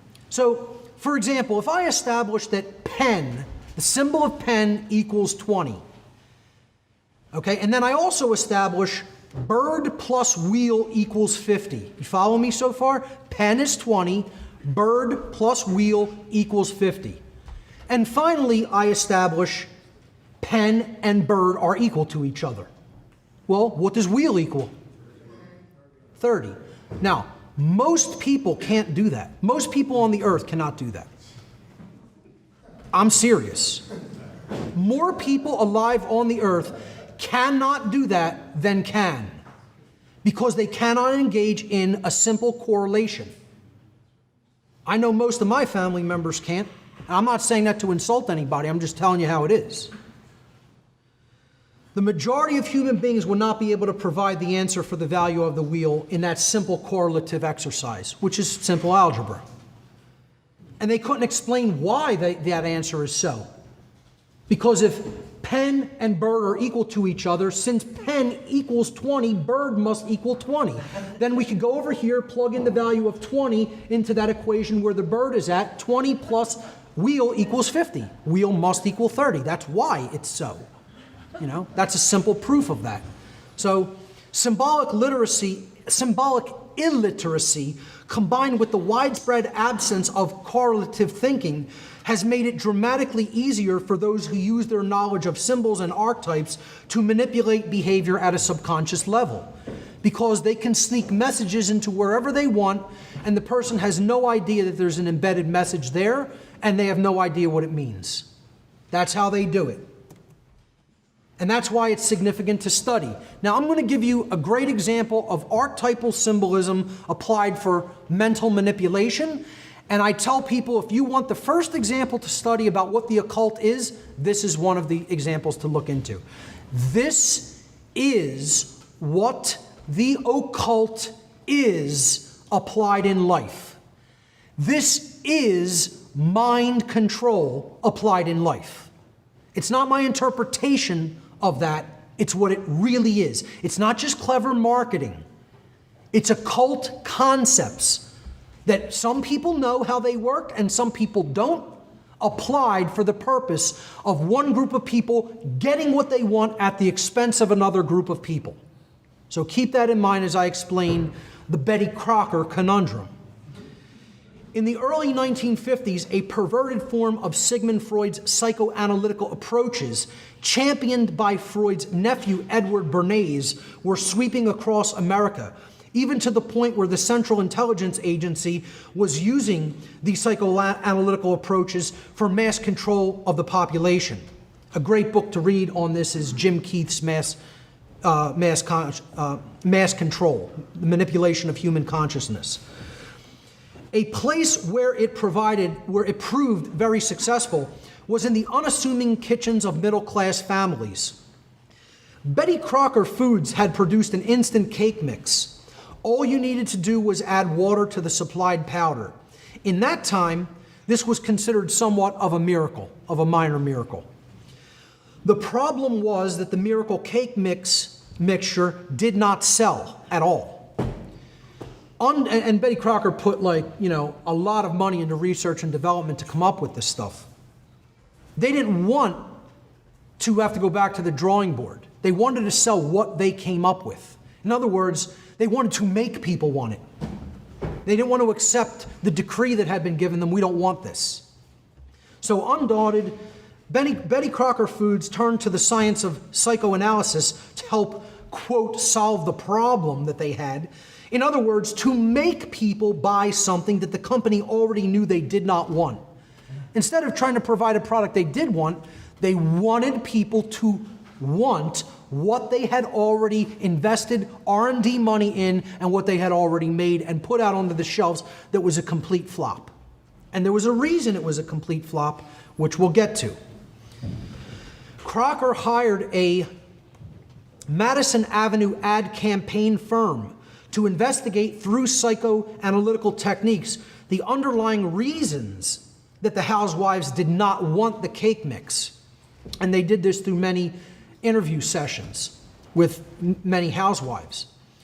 The conclusion of the study was that although the average American housewife very much appreciated the convenience of the cake mix, she felt very guilty about deceiving her husband and family into thinking she had worked hard for them, when in fact she had done very little work and put very little of herself and her own love into the project, as she had done when making a cake from scratch, entirely from scratch. So she was feeling guilt inwardly at having kind of gotten off a little bit easy, not having to do as much work or invest as much time and energy and love into the project of making a cake for her family. The answer offered to Betty Crocker by the psychologists they hired was quite simple. All that needed to be done was to add 3 words onto the instructions on the box of cake mix. Add 1 egg. Add 1 egg. That's it. They just had to say, you provide an egg to this mixture. Now, what's the egg? It's an archetype. It's a symbolic original form. The egg is creative essence. In many ancient cultures, the egg represents the cosmos itself, the womb of creation, the sacred feminine essence from which all life springs. And again, it is the feminine fertility symbol. The egg is what the woman contributes to the birthing process. The egg, as one of the most important and ancient archetypal symbols, holds very deep, often subconscious correspondences to life, birth, and creation, making the entire process of making the cake more meaningful in the housewife's mind. In this way, she would, in proxy, be, quote, giving life to her husband and family by providing the egg. This is how the mind works at a subconscious level. Changing the recipe to add an egg to the mixture offered the guilty housewife a way out by doing more than adding just water, by adding an ingredient which was psychologically intertwined with her own life-giving and creative capabilities. She could assuage her guilt that she was feeling. The end result, sales of Betty Crocker's unwanted cake mix soared. And I couldn't find an original ad that had the 1 egg on it. This was when they ratcheted up the recipe to include 2 eggs. This is from the late 1950s. And you could, if you read this up close, if you blew this up and read it up close, over and over again, they keep talking about the egg. It says, Betty Crocker brings you that special homemade goodness because you add the eggs yourself. Now that, at the bottom, let me see if I can see it. It says, here we go. It's very small print. There are only 2 kinds of cake mixes. This is the only underlined nationally sold cake mix that lets you add the eggs. The only one that gives you that special homemade goodness. Yep. Light, fluffy cakes. They're made with famous soft silk cake flour, ... and you add the eggs. Over and over again, they keep re-emphasizing this in this one ad. No, it's all accidental. You don't need to know about any of this stuff. Symbolism is insignificant. It has nothing to do with what's going on in your mind at all.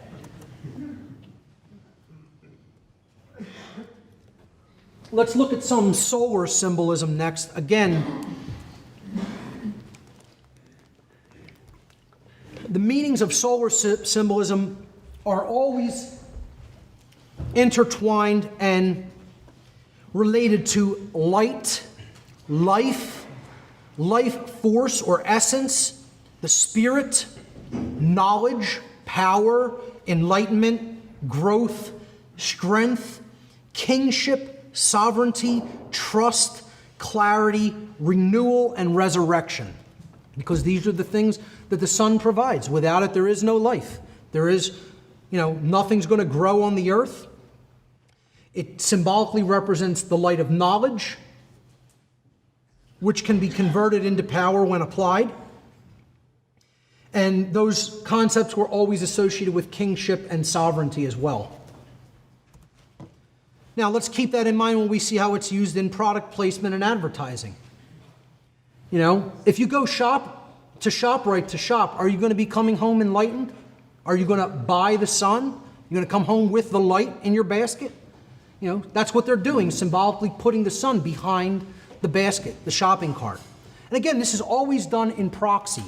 See, they're looking to sell you on what they know you don't already have, what you're lacking, what you want, what you crave.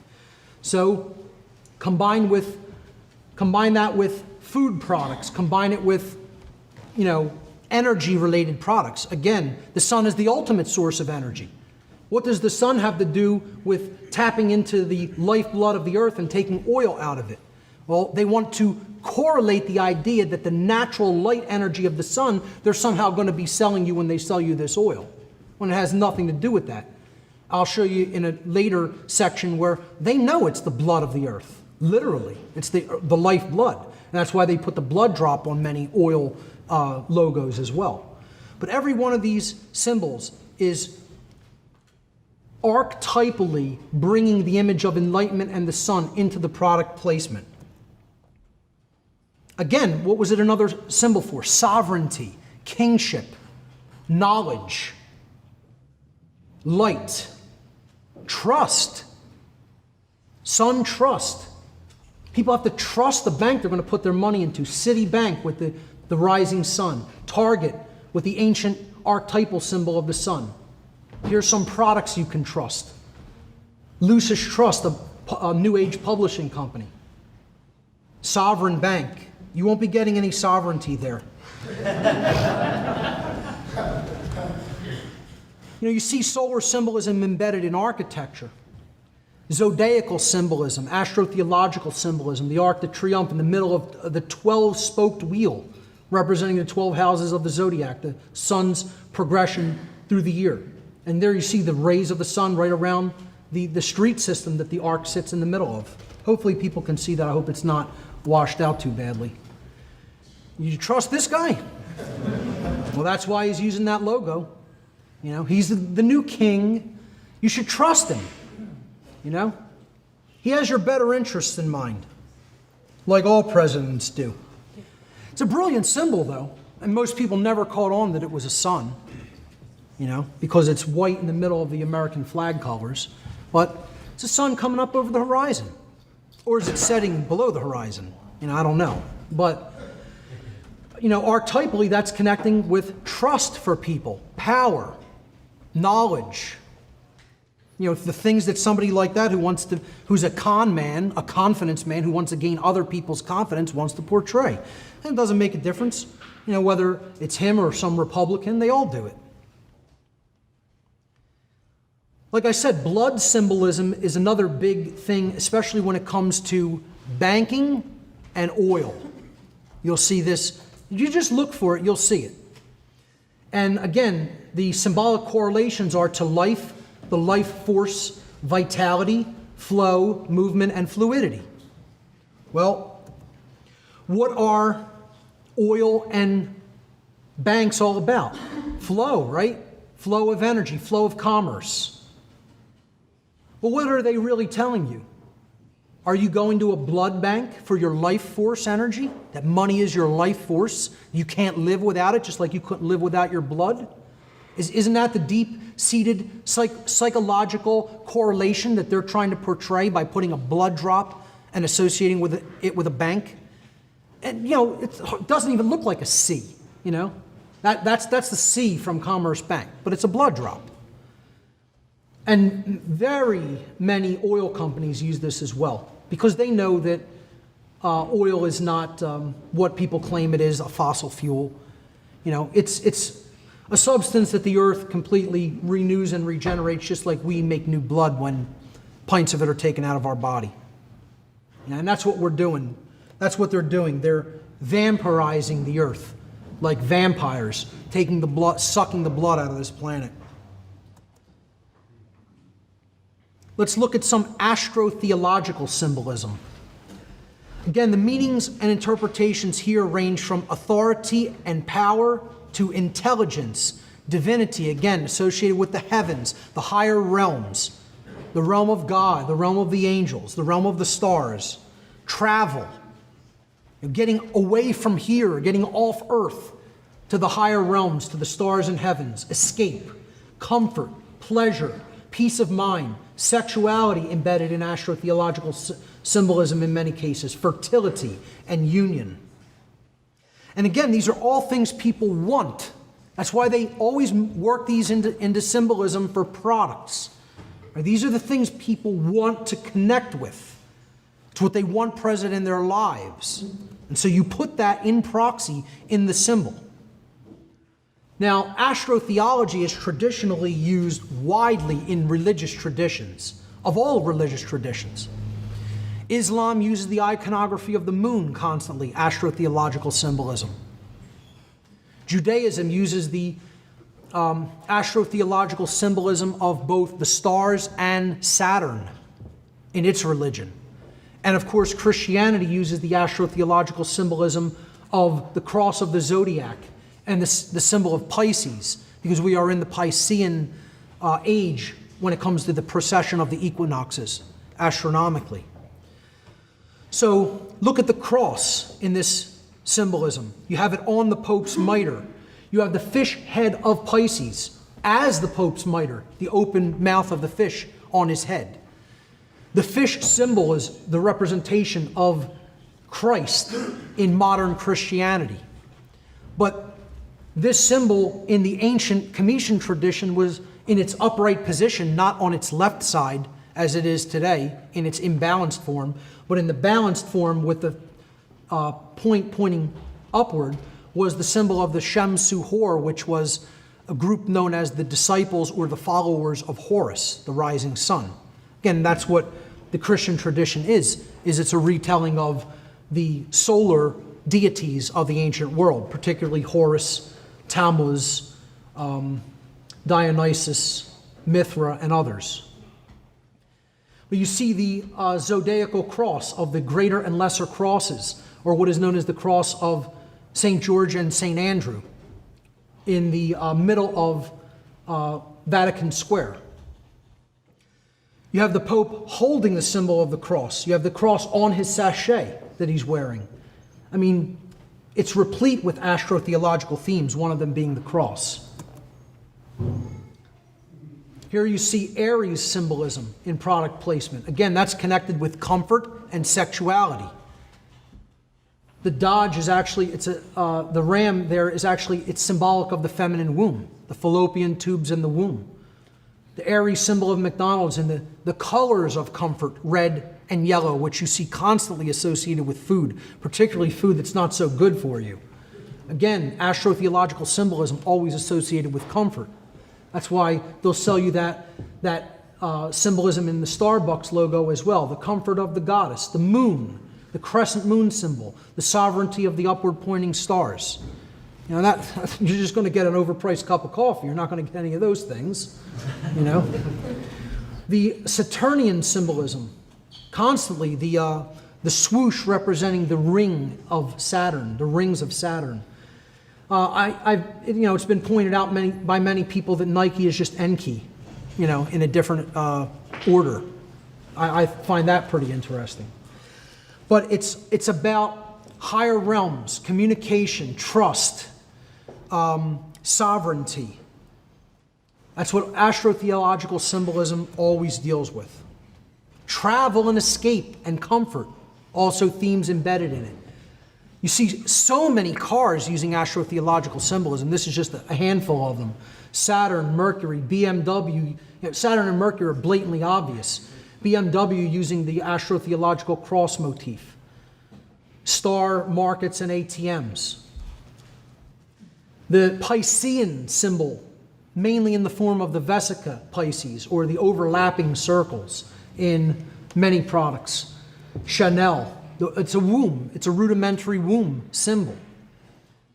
And they're using it for union, masculine and feminine union, comfort, associating it with flow, fluidity, money, trust, etc. Pentagram or pentacle symbolism, used by many different schools of the occult, one of the rudimentary archetypal symbolism in occultism. We've briefly gone over this already. The 5 points of the pentacle or pentagram represent the 4 elements of earth, air, water, and fire, corresponding respectively to the physical plane aspects of inherent qualities and characteristics with earth, intellect with air, emotion with water, and will with fire. And then they're ruled over ultimately by the spirit or the quintessence or the 5th element, which represents spirit.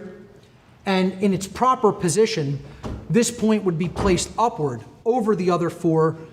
Not saying that spirit is totally superior to the material world forces, but that it ultimately governs them and is acting as a balance point between them, through which we really need to identify and find balance so that we're not lost and owned by the material world senses. Now, most of the time, dark occultists will take this symbolism and reverse it. It's another thing I want to say about dark occultism in general, is they don't create much on their own. They take what's already there and they pervert and they corrupt. They use things that are there and just change them energetically. They don't really have much of a creative essence to do new things. They just use what somebody else has already used to represent one thing, and then they reverse it. Similar to how the Nazi Party reversed the Vedic symbol of the swastika, which traditionally represented positive solar energy, good fortune, and enlightenment.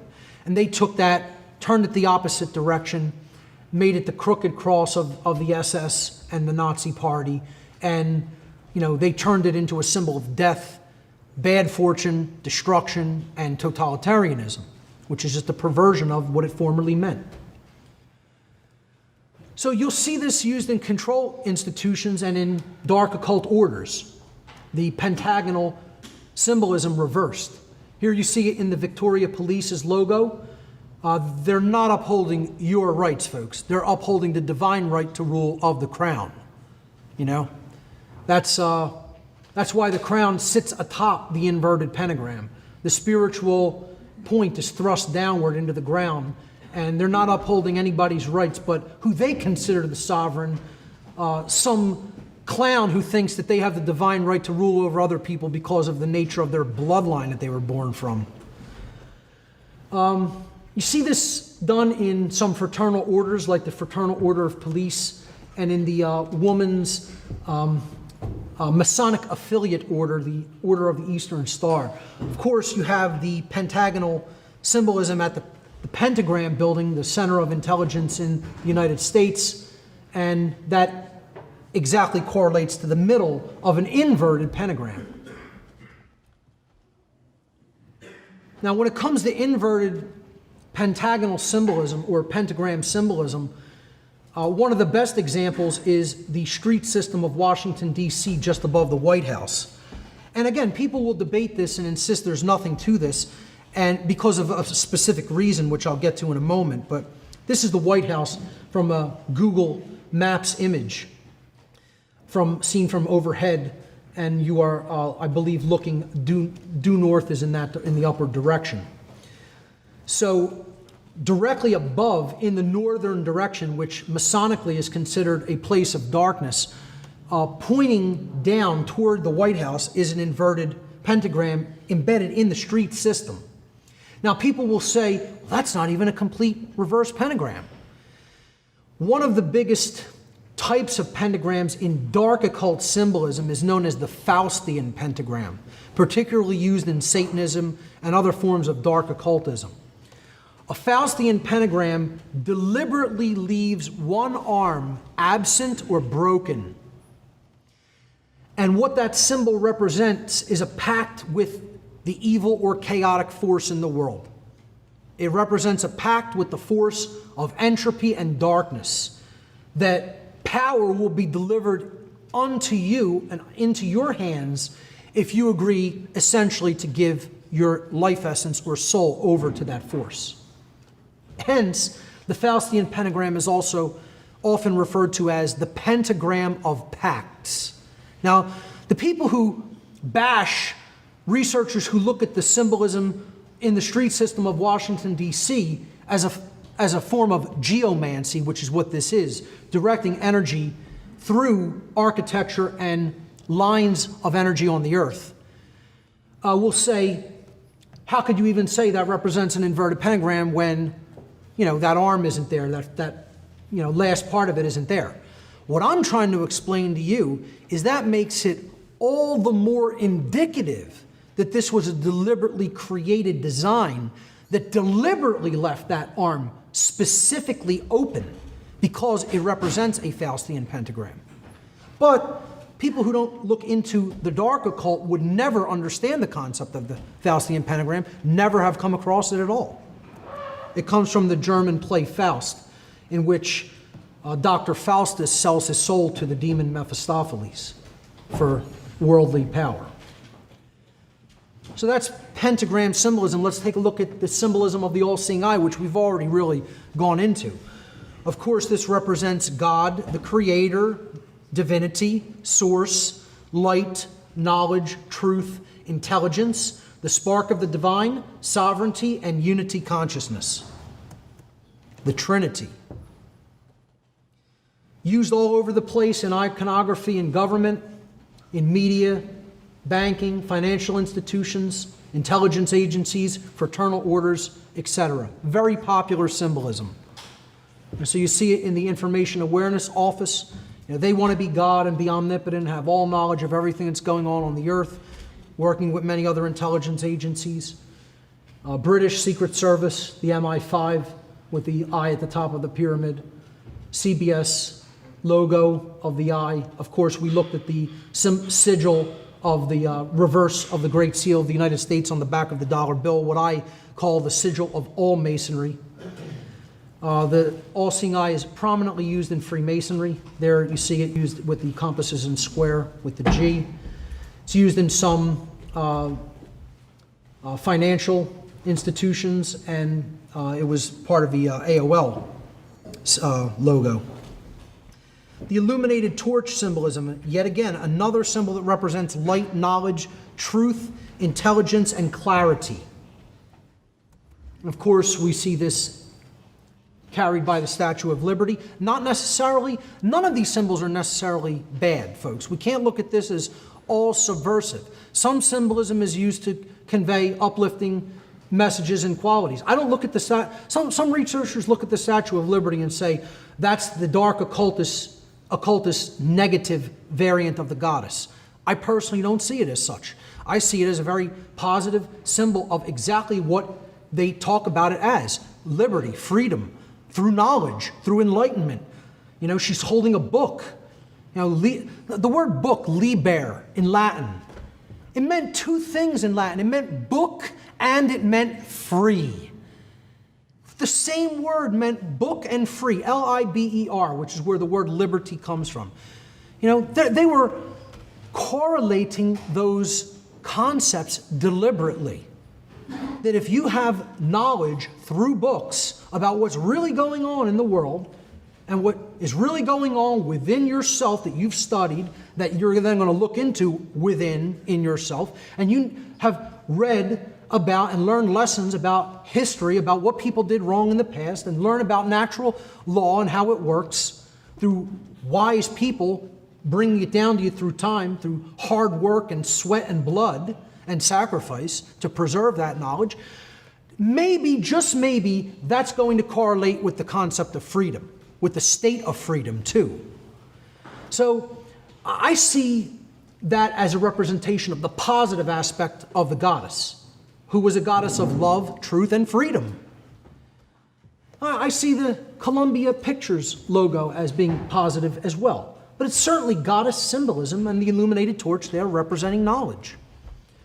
It was used on the back of the dime with, I believe it was, I don't know if that's holly, and there's another plant there with it, but yep, laurel, right?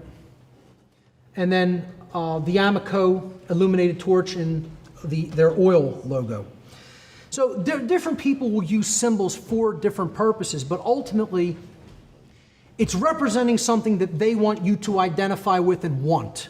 So if the torch represents freedom, enlightenment, knowledge, they're putting it on the American Oil Company logo so that when you go and give money, overinflated amounts of money to buy the fuel that we quote unquote need because we haven't made anti-gravitic propulsion technology because we can't give that to the earthly slaves. They have to have their internal combustion engine and use the Earth's lifeblood that we vampirize out of the earth on a daily basis. You know, and we're all guilty of it, you know, because there's no other alternative in this society if you want to travel anywhere. And, you know, they want to put the symbol of knowledge, enlightenment, wisdom, and freedom on that logo and sell you that in proxy. What they know we don't really have collectively. That's how this works. It's using the archetype for what the purpose they want to use it for. Now, something that I do see as more dark symbolism than anything else, I'm not saying that the owl always represents something that's bad or evil. It generally just represented wisdom, knowledge, intelligence, wisdom, insight, but also secrecy, predation, night, and darkness, because the owl is a predatory bird. It's a flesh-eating bird that can see its prey from a higher perspective in a state of darkness because of its superior night vision, where its prey does not have that same capability and cannot see it coming for it. That's why it's loved by dark occultism, by dark occultists of all kind. They identify with this symbol because they look at themselves as the predator class that can see its prey, that knows everything about its prey.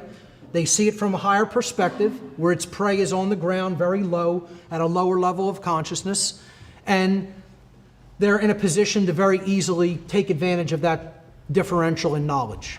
Hence, they consider themselves the wise, ancient, predatory bird.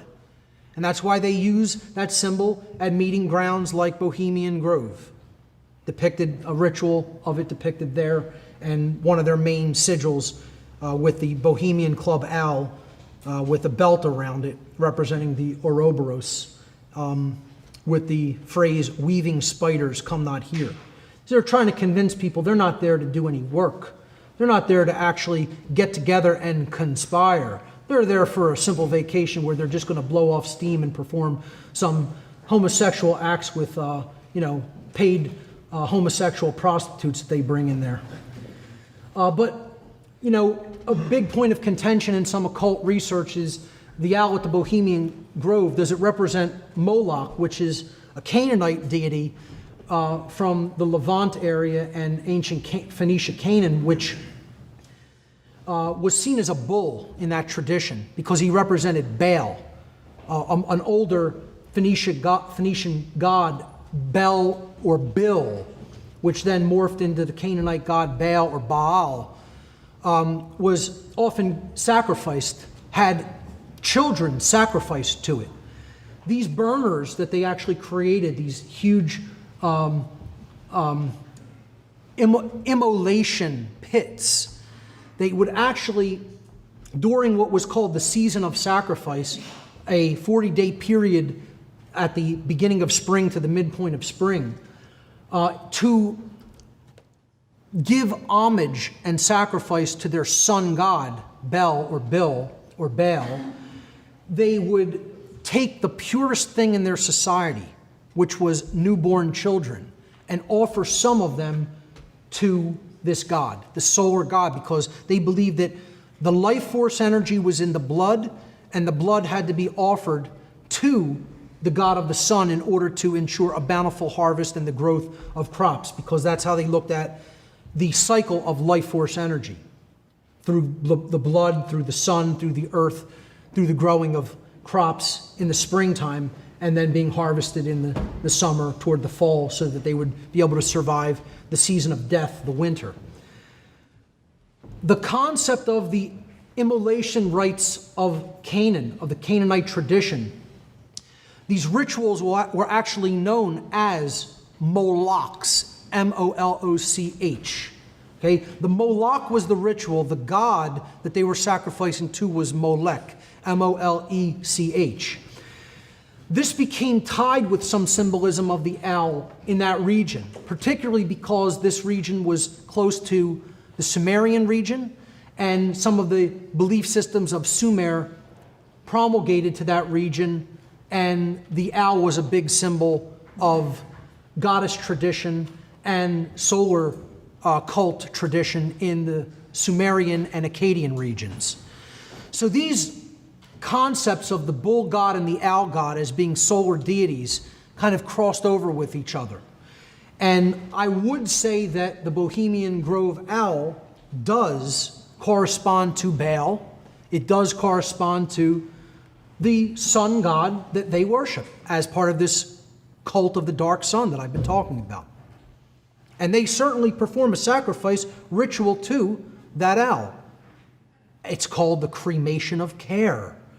They're sacrificing care to the god because they don't want that generative principle operating in humanity.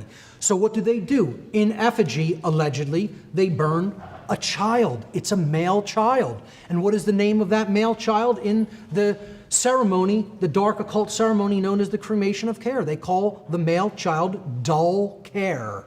It's a mockery ritual. It's a total mockery ritual. They're saying humanity's care is dull. They can't defeat us. We're burning up their dull care on a yearly basis, and it's cake work. You know, it's a piece of cake for us to do because they don't see us. You know, they don't see what we're about here, what we're really gathered to focus upon.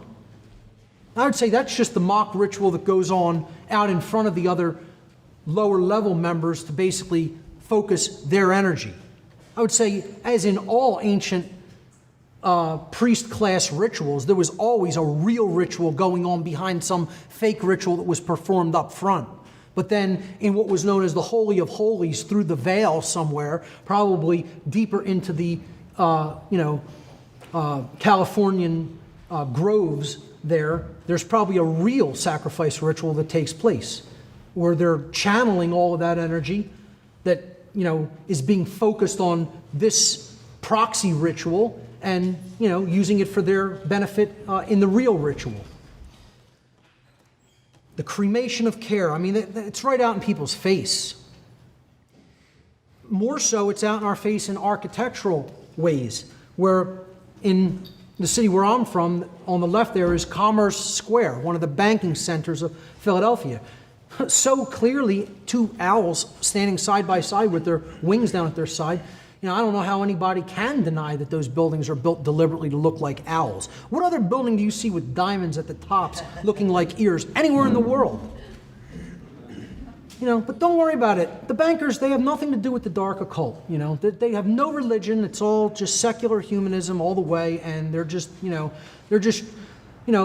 to fight those bubbles that come up constantly. They want to make it work for us. Have our interest at heart. This is the Frost Bank building. Again, seems like the financial, quote-unquote, elitist trash really like the owl symbolism in their buildings. You know, this one, even at night, is even more pronounced with the eyes, you know, lighting up very clearly. This is the Capitol building. And this is from, again, Google Earth. And if you just outline the street system directly around the Capitol building, it is an owl with its arms outstretched, perched on top with its tail coming down from the legs. If you extended this image below, if you look at it on Google Maps, it's a 13-street pyramid. It's a 13-level pyramid, just like the pyramid on the back of the dollar bill. 13 levels with the owl perched on top of it, surrounding in its belly, symbolically, the Capitol building. Again, the dark occult surrounding the place where, you know, supposedly the betters of our society are convening to basically direct the rest of our lives, you know. And there are people who will debate this and they'll insist, oh, this is just some kind of coincidence. Yeah, it's a strange symbol of a huge crested owl with huge ears and wings outstretched, sitting on top of a pyramid over the Capitol building of the United States. Very coincidental. Actually, here is the image from pulled back some. You could see the Capitol building there.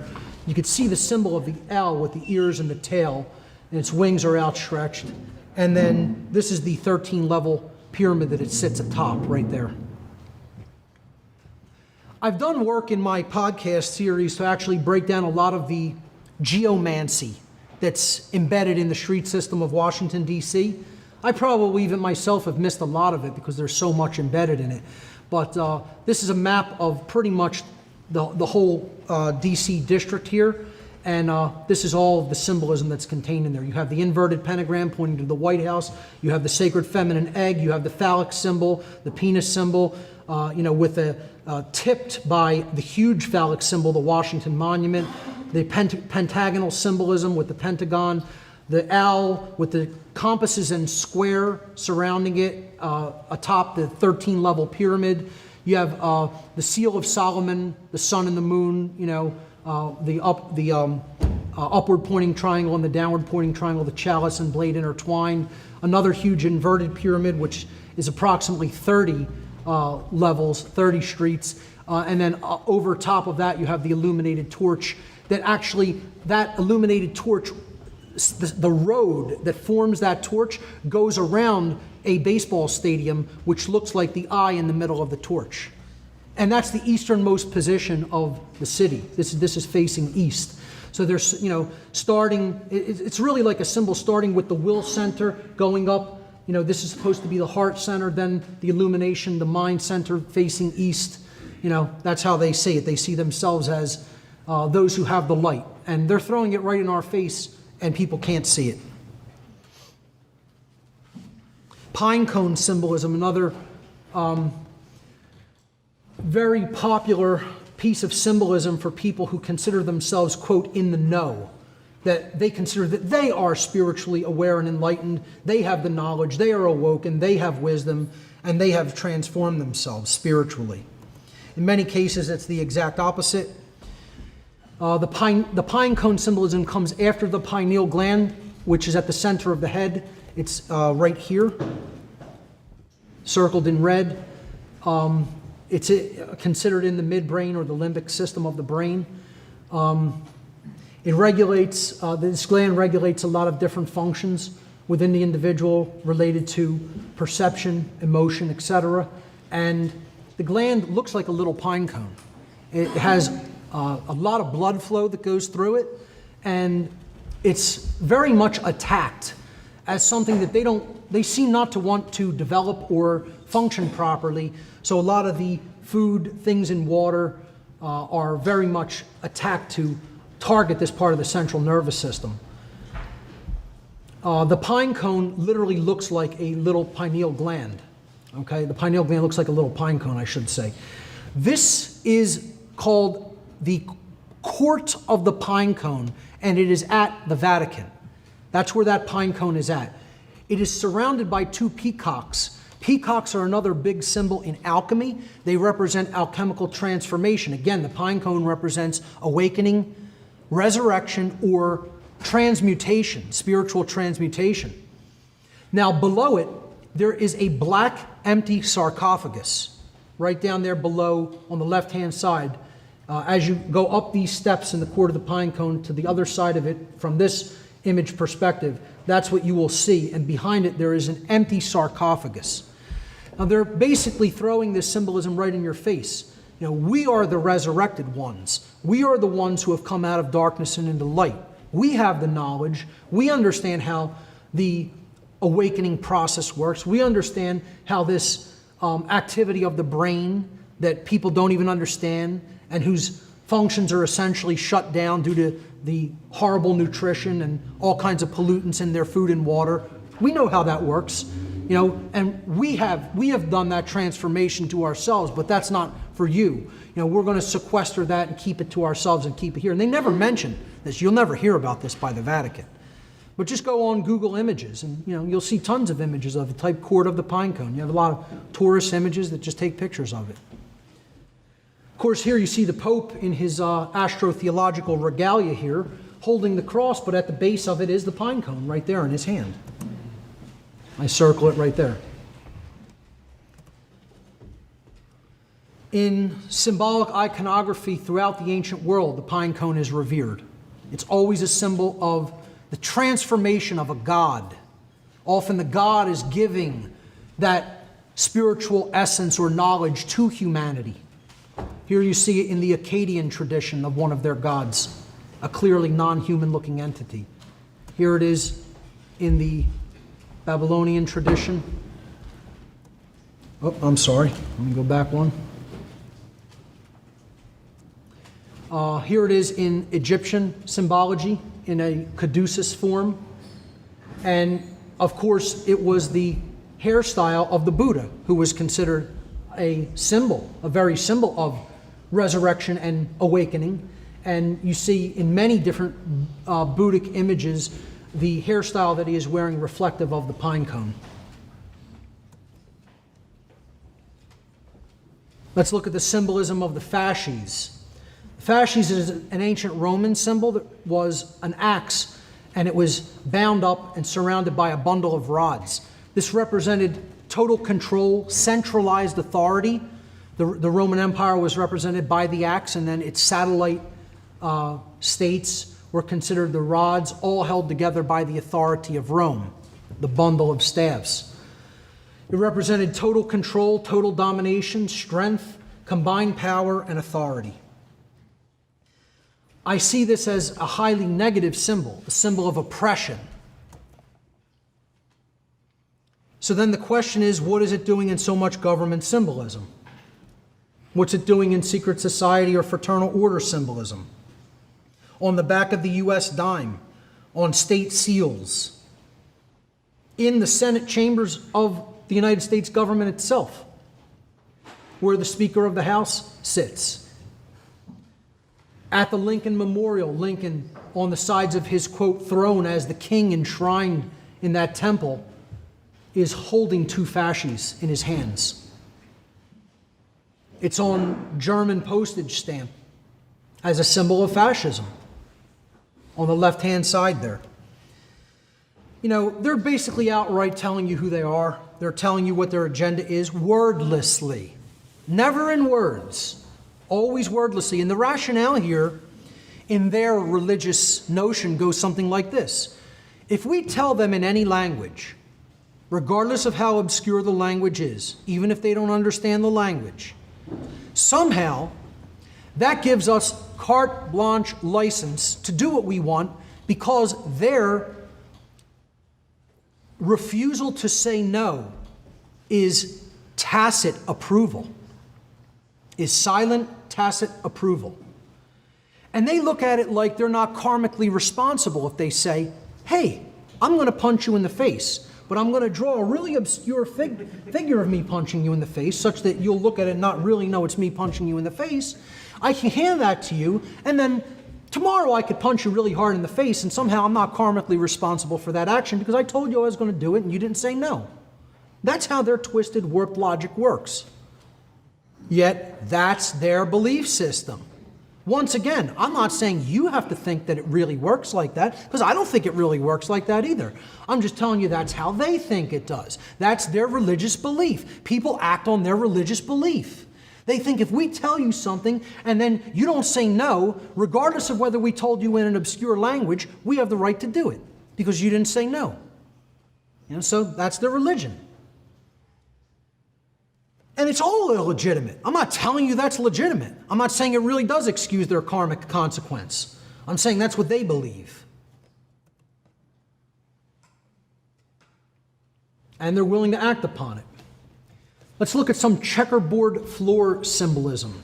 The symbol of the checkered floor in the Freemasonic tradition, again, represented ignorance, unconsciousness, earthbound identification, immorality, and ultimately slavery if we stay there. Well, let's see how this symbolism is used. Again, I would suggest this symbolism is always used dark occultically. It's used here in the Fraternal Order of Police's emblem, their sigil, in the middle with the pillars. And I see this as a very negative arrangement of those pillars, because in the Masonic tradition, the true arrangement of those pillars would be in an upright position with the pillar of unity raised above the pillars of duality. So now they're raising the dual pillars over the pillar of unity, which is underneath the checkerboard floor. I see this as raising duality, above unity consciousness. And they're shaking hands on it and saying, we're in the know, the symbol of the eye. I broke this all down in my occult mockery of police and military personnel presentation that I gave at the first Free Your Mind conference.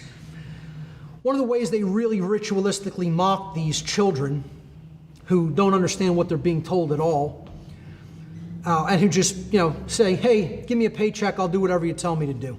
I have no conscience, I have no morality. I take a paycheck to take actions where I don't give a damn whether they're right or wrong. That's what all police are. 100%, all, every one, bar none. Every single one in the history of the world. People won't come out and just say something as simple as that, as factually flat out as that, because they're too afraid they're going to offend somebody's delicate sensibilities. I don't care whose family member's a cop or knows somebody who's a cop. Every single one of them are involved in something that's immoral. Because if you take a paycheck to perform an action and you're not concerned whether that action is right or wrong, whether you actually have a right to take it, but you do it because you say it's your job, that's the definition of immorality. And what they do with idiots like this is they wrap the checkerboard floor around their head, because they're wordlessly telling them, you are a know-nothing. Around your brain, we are wrapping the symbol that means ignorance and slavery. And the lack of understanding of the difference between right and wrong, we're putting it around your brain like a headband, And these people think this is some kind of a badge of honor, when they're basically wordlessly being totally trashed and mocked by the people who designed this system of iconography and symbolism. Just as a brief aside here to the checkerboard floor symbolism, the people who think that there's no connection between police, between, occult orders and fraternal orders like Freemasonry, and control systems like police of all places, all geographic regions and states. It's everywhere. And this is just a tiny, tiny little sample.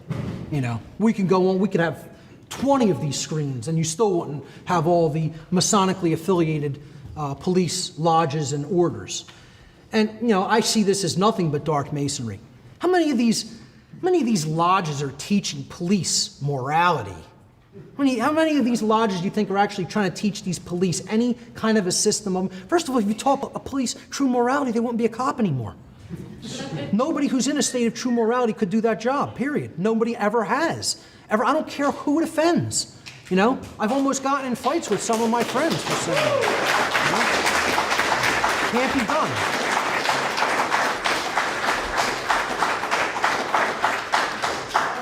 The two are antitheses of each other. Order followers, by definition, are performing an action without first engaging and ensuring for themselves that they know that that action is within the bounds of morality, and they know that they are not harming anybody by taking it, or they're not doing something that they have no right to do by taking that action. By definition, an order follower simply follows the order, or they wouldn't be an order follower. So by definition, an order follower cannot be a moral being, period. Cannot. It's like saying, I can melt this ice cube and still have an ice cube. No, you can't. That's not the definition of it. Once you melt it, it's water. It's not an ice cube anymore. So that's what people who try to say order followers can be moral people think. That's their twisted logic. And by the way, this is what's going to be central, hammering, relentless focus of my work in coming weeks and years. I'm going to mercilessly hammer on the whole order following dynamic. Okay? I mean, you're not going to hear the end of this.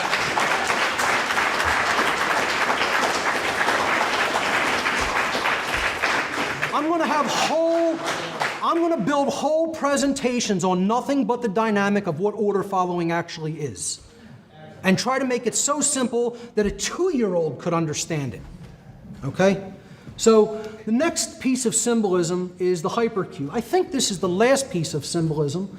How are we doing on time? I think I'm way ahead in this section. Oh, great. I'm right on time then. Beautiful. Okay. So right now it's 4:30? Yes. Perfect.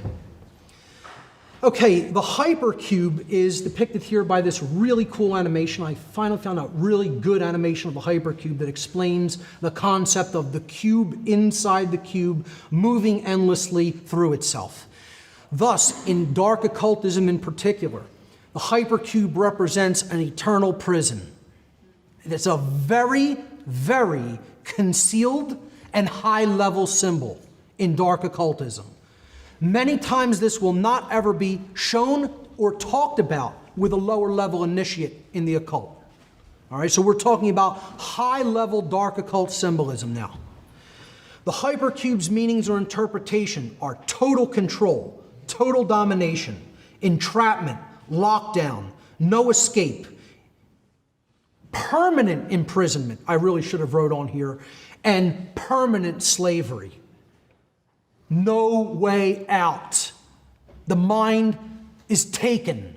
The soul is taken. It's gone. Okay? And it's in the trap. All right? So I hope people can really understand how this is a perfect symbol of that, because it's like the earthly contained within the earthly, the symbol of the cube or the square, and it's full four-dimensional perspective. That's what the hypercube is.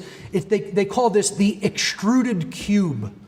It's a cube rotated into all other dimensions so that it becomes what is considered a 4D object. You actually have many cubes there rotating amongst each other, okay?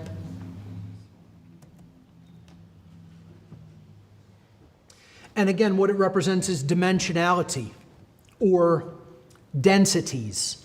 If you look at the dot as having no dimension, as just a single point in space-time, it has no depth, width, height, anything. That would be 0D. If we extrude that, if we pull that through one dimension, that becomes a one-dimensional object or a line. If we then extrude the 1D object, it can become a plane. And now we have a two-dimensional object, a plane, a square, etc. Then if we take that and we extrude the square, we have a square here, and we extrude that through another dimension, we get a three-dimensional object or a cube. Now, what if we were to take the cube and extrude it and pull it through another dimension of space, which is very difficult for our three-dimensional brains to even extrapolate? What it would actually somewhat look like visually is the hypercube, or what's known as the tesseract in mathematics. That is a four-dimensional cube, a 4D space cube. Now, in one of its 2D projections, if we rotated this in a certain way, this cube, we would get this two-dimensional projection of the hypercube. And you see that the 2D projection of the hypercube is outlined by an octagon. The outside edge of the 2D hypercube projection in this orientation is the hypercube. So in dark occultism, whenever you see the octagon or you see the 8-pointed star, the two squares laying at a 90-degree angle over top of each other, almost invariably you're talking about the hypercube, and it's just a two-dimensional projection or variant of the hypercube. And I'll show you what I mean by this. Okay, the first thing is the hypercube in its octagonal projection is used by the police, particularly here in America. Cops wear this really strange 8-cornered hat. It's an octagonal hat, and it's black. And they're putting this once again on their heads. See, the dark occultists who design this stuff and who understand what it means symbolically and understand what it projects energetically always target the brain. You know, they're not taking body shots, they're taking head shots. Okay? So they put this symbolism on the head of the person who's doing these jobs. So here's the eight-cornered hat from overhead. It's clearly an octagonal shape. The stop sign put on every American street corner, the red octagon. It's a symbol of the hypercube. The word stop carries a vibratory energy. You know, first of all, at 90% or more of the places where a stop sign is embedded, you don't need a stop sign. First person who gets there goes. When another person, if they get there, it's 1 and 1, you know? That's how you basically do it in any street system in any major city anyway. I always fail to understand the logic of people who can't get that concept of the 1 and 1 of transit. You know, I see them all the time in South Philadelphia, unfortunately. Usually they're from out of town though, but you know, this symbolism is rich in police. This is where they use it the most. Now, when you look at what the hypercube symbolism means, again, it means total domination, total control, enslavement, entrapment. We're not talking about these people being in control or in charge. We're talking about them being in the prison, being in the trap. They're the ones who are being ruled by the symbolism. You know, they think they're the people who are in control, who are making decisions, who are controlling other people. These are the perfect house slaves who are ruled by the real dark occult masters who are putting this satanic symbolism all over their bodies. And they don't even know it because they're so stupid. Now, literally, I mean, look, I'm just going to say it like that, folks. I don't care who gets offended in the room. I don't care who gets offended out there in internet land. You know, these people are stupid. They haven't seen the inside of a book since they were like 5 years old. You know, they don't read. These are people who don't read, period. I'm not going to be ruled by people who don't read, not in this lifetime. You'll take me out of this life, but I'm not going to be ruled by it.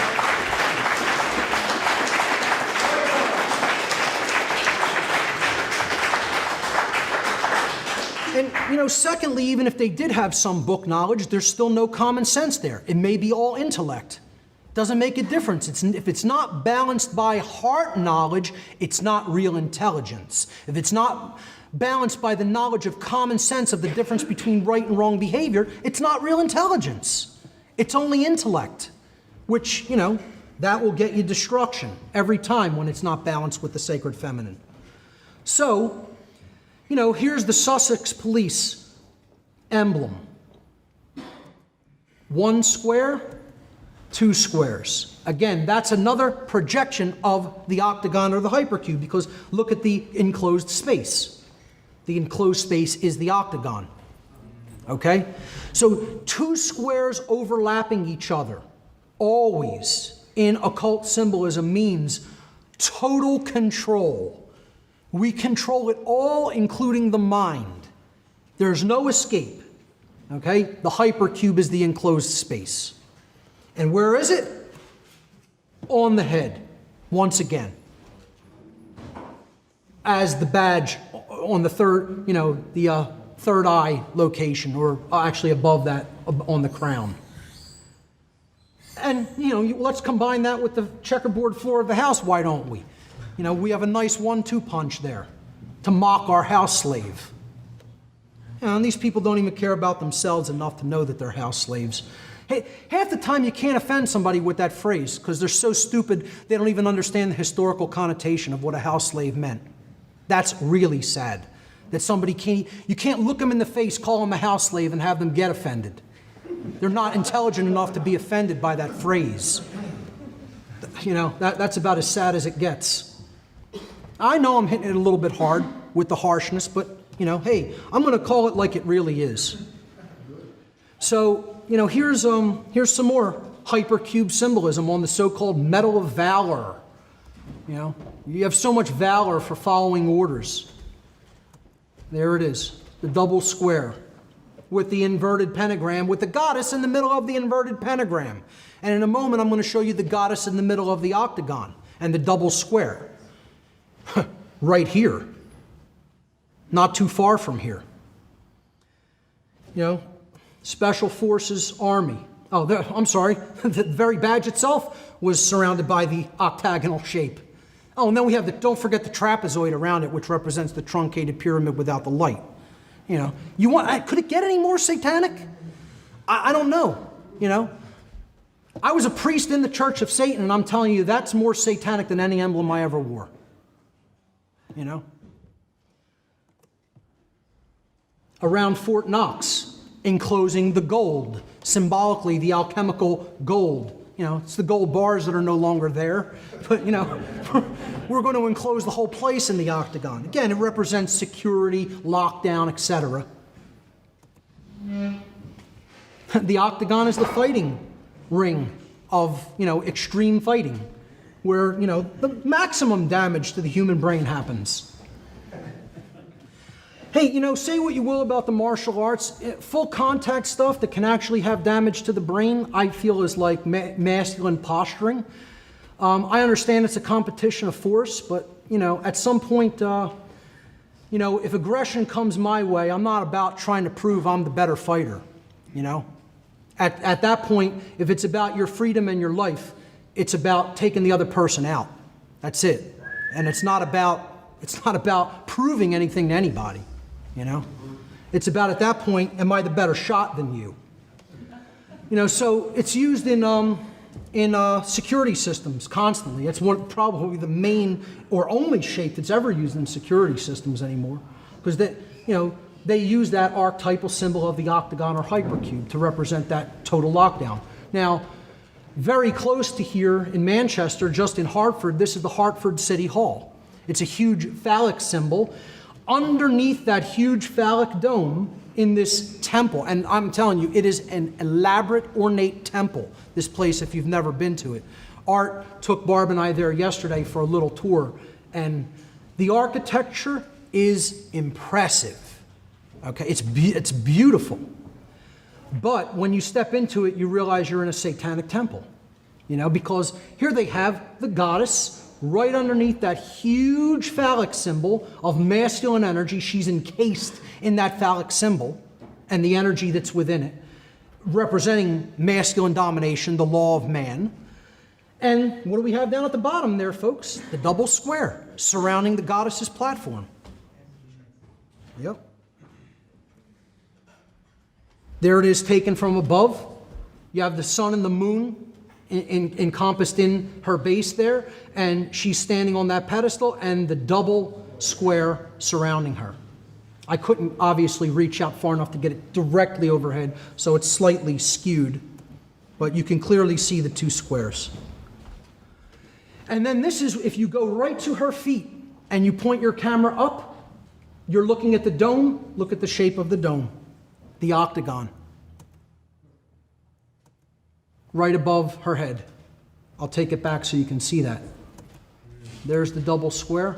Right above the goddess's head as you're standing at her feet in this temple that is the main, the main iconography from the outside is a huge phallic dome. Then that is the underneath side. That is the top of that phallic dome. She's standing right underneath it. And if you actually look up from the bottom at her feet, it's an octagon right above her head. So she's surrounded by the octagon bottom and top. But there's nothing to that. It's just, you know, it all just worked out that way because of the architecture. No, they didn't plan any of the architecture for this building or hire some of the best, you know, stonemasons and stoneworkers probably in this whole region of the country. No, it's all just accidental. They happened to put the goddess there. They happened to put the double square around her. They happened to put her inside of a big phallic symbol. They happened to put the octagon directly over her head. All just happened that way. That's called coincidence theory at its finest. But hey, there's some people, these people will come out and say, we're your owners, we accept the devil as our God, and we're going to kill you now. And they'll still say, I don't believe it. That's how broken their brains are, you know? That's where we're at. That's the level of denial that we're at. Because when a species becomes so sick, they start to go into the level of denial. I'm not sick and dying. I'm not being eaten by evil entities. No, that's not happening to me. That happens on other worlds. It doesn't happen here. You know? All right, I'm going to wrap up this section. How are we doing on time? 17 minutes left? All right, I'm going to start this section then. And what we get through, we get through. If not, I'll pick it up on the other side. I want to go through some of the symbolism of intelligence agencies. Specifically one intelligence agency, which I'll get to in a moment. But I want to talk about the fact first that the modern intelligence apparatus in any given state or government is the highest level of the dark occult operating in that society. You want to know who the real dark occultists, the real sorcerers, the real dark wizards, the real dark workers are? Find the intelligence organizations within a given state, and you have the highest level dark occultists. All right? And because at some level, and I don't care how unpopular this makes me, I don't care how much people want to say, oh, it can't be so, I don't care how much you want to say what I'm about to say discredits my other work, eventually these agencies begin working with entities and consciousnesses that are not actually human. Okay, and that's controversial, and you could say whatever you want about that statement. But I'm telling you, you'll see it in these images. All right? So, the main intelligence agency whose symbolism I'm going to break down in this section, out of all the ones I could have chosen from, is this one right here, second from the left at the bottom, the National Reconnaissance Organization. I'm sorry, the National Reconnaissance Office, the NRO. This is their seal, the National Reconnaissance Office. And you see it has the Earth, and it's, has an orbit, an orbital line with a ball going around it representing ostensibly a satellite. But what I want to show people here is some of the symbolism that is so drastically, blatantly, undoubtedly, in your face, dark occult symbolism that I don't know after showing these images to somebody, if you could say, people who have sick, twisted religious belief systems aren't involved at some of the highest levels of intelligence agencies and government. I don't know what to tell anybody, Like I said, it's like at that point, wrap it up. That person doesn't want to know. They want to remain ignorant, and they want to think that the world is something that it is not, because they're more comfortable with a lie than they are with the truth. So let's look at who the NRO actually is. They're basically responsible for all of the reconnaissance satellites that go into orbit, spy satellites essentially. And they are the intelligence agency operating in the United States that has the least amount of employees working for them, yet the biggest budget in monies allocated to their budget, okay? Now, in this chart, okay, so the number of people working for the organization is the left-hand axis. It says total civilian and military personnel for the year 1996. And then this is the amount of money that was spent on that organization in that year, in that 1 year alone, $6 billion, over $6 billion for the NRO. Whereas they have less than 10,000 people working for them. All of these other organizations have much more people working for them. Great, thank you. 15 minutes. So, it says here as a caveat, this note, the National Reconnaissance Office, NRO, directly funds a small number of personnel, but indirectly funds tens of thousands of contractor personnel. That means they're not listed on their official budget, but yet they fund private entities. They fund people in the private sector to do some of the analysis work that they perform. Most of the time, these are known as SAPs, or Special Access Projects. Look up the term. Okay? This is how they're keeping the things that they do completely unaccountable, according to the regular ways and means of Congress. They're keeping it out of that oversight by putting it into the private sector under SAP, Special Access Projects. That's why they're making this caveat, well, there's obviously less than 1,000 probably official employees, but they do fund tens of thousands of contractor personnel in the private sector. All right, that's just the caveat I wanted to note there.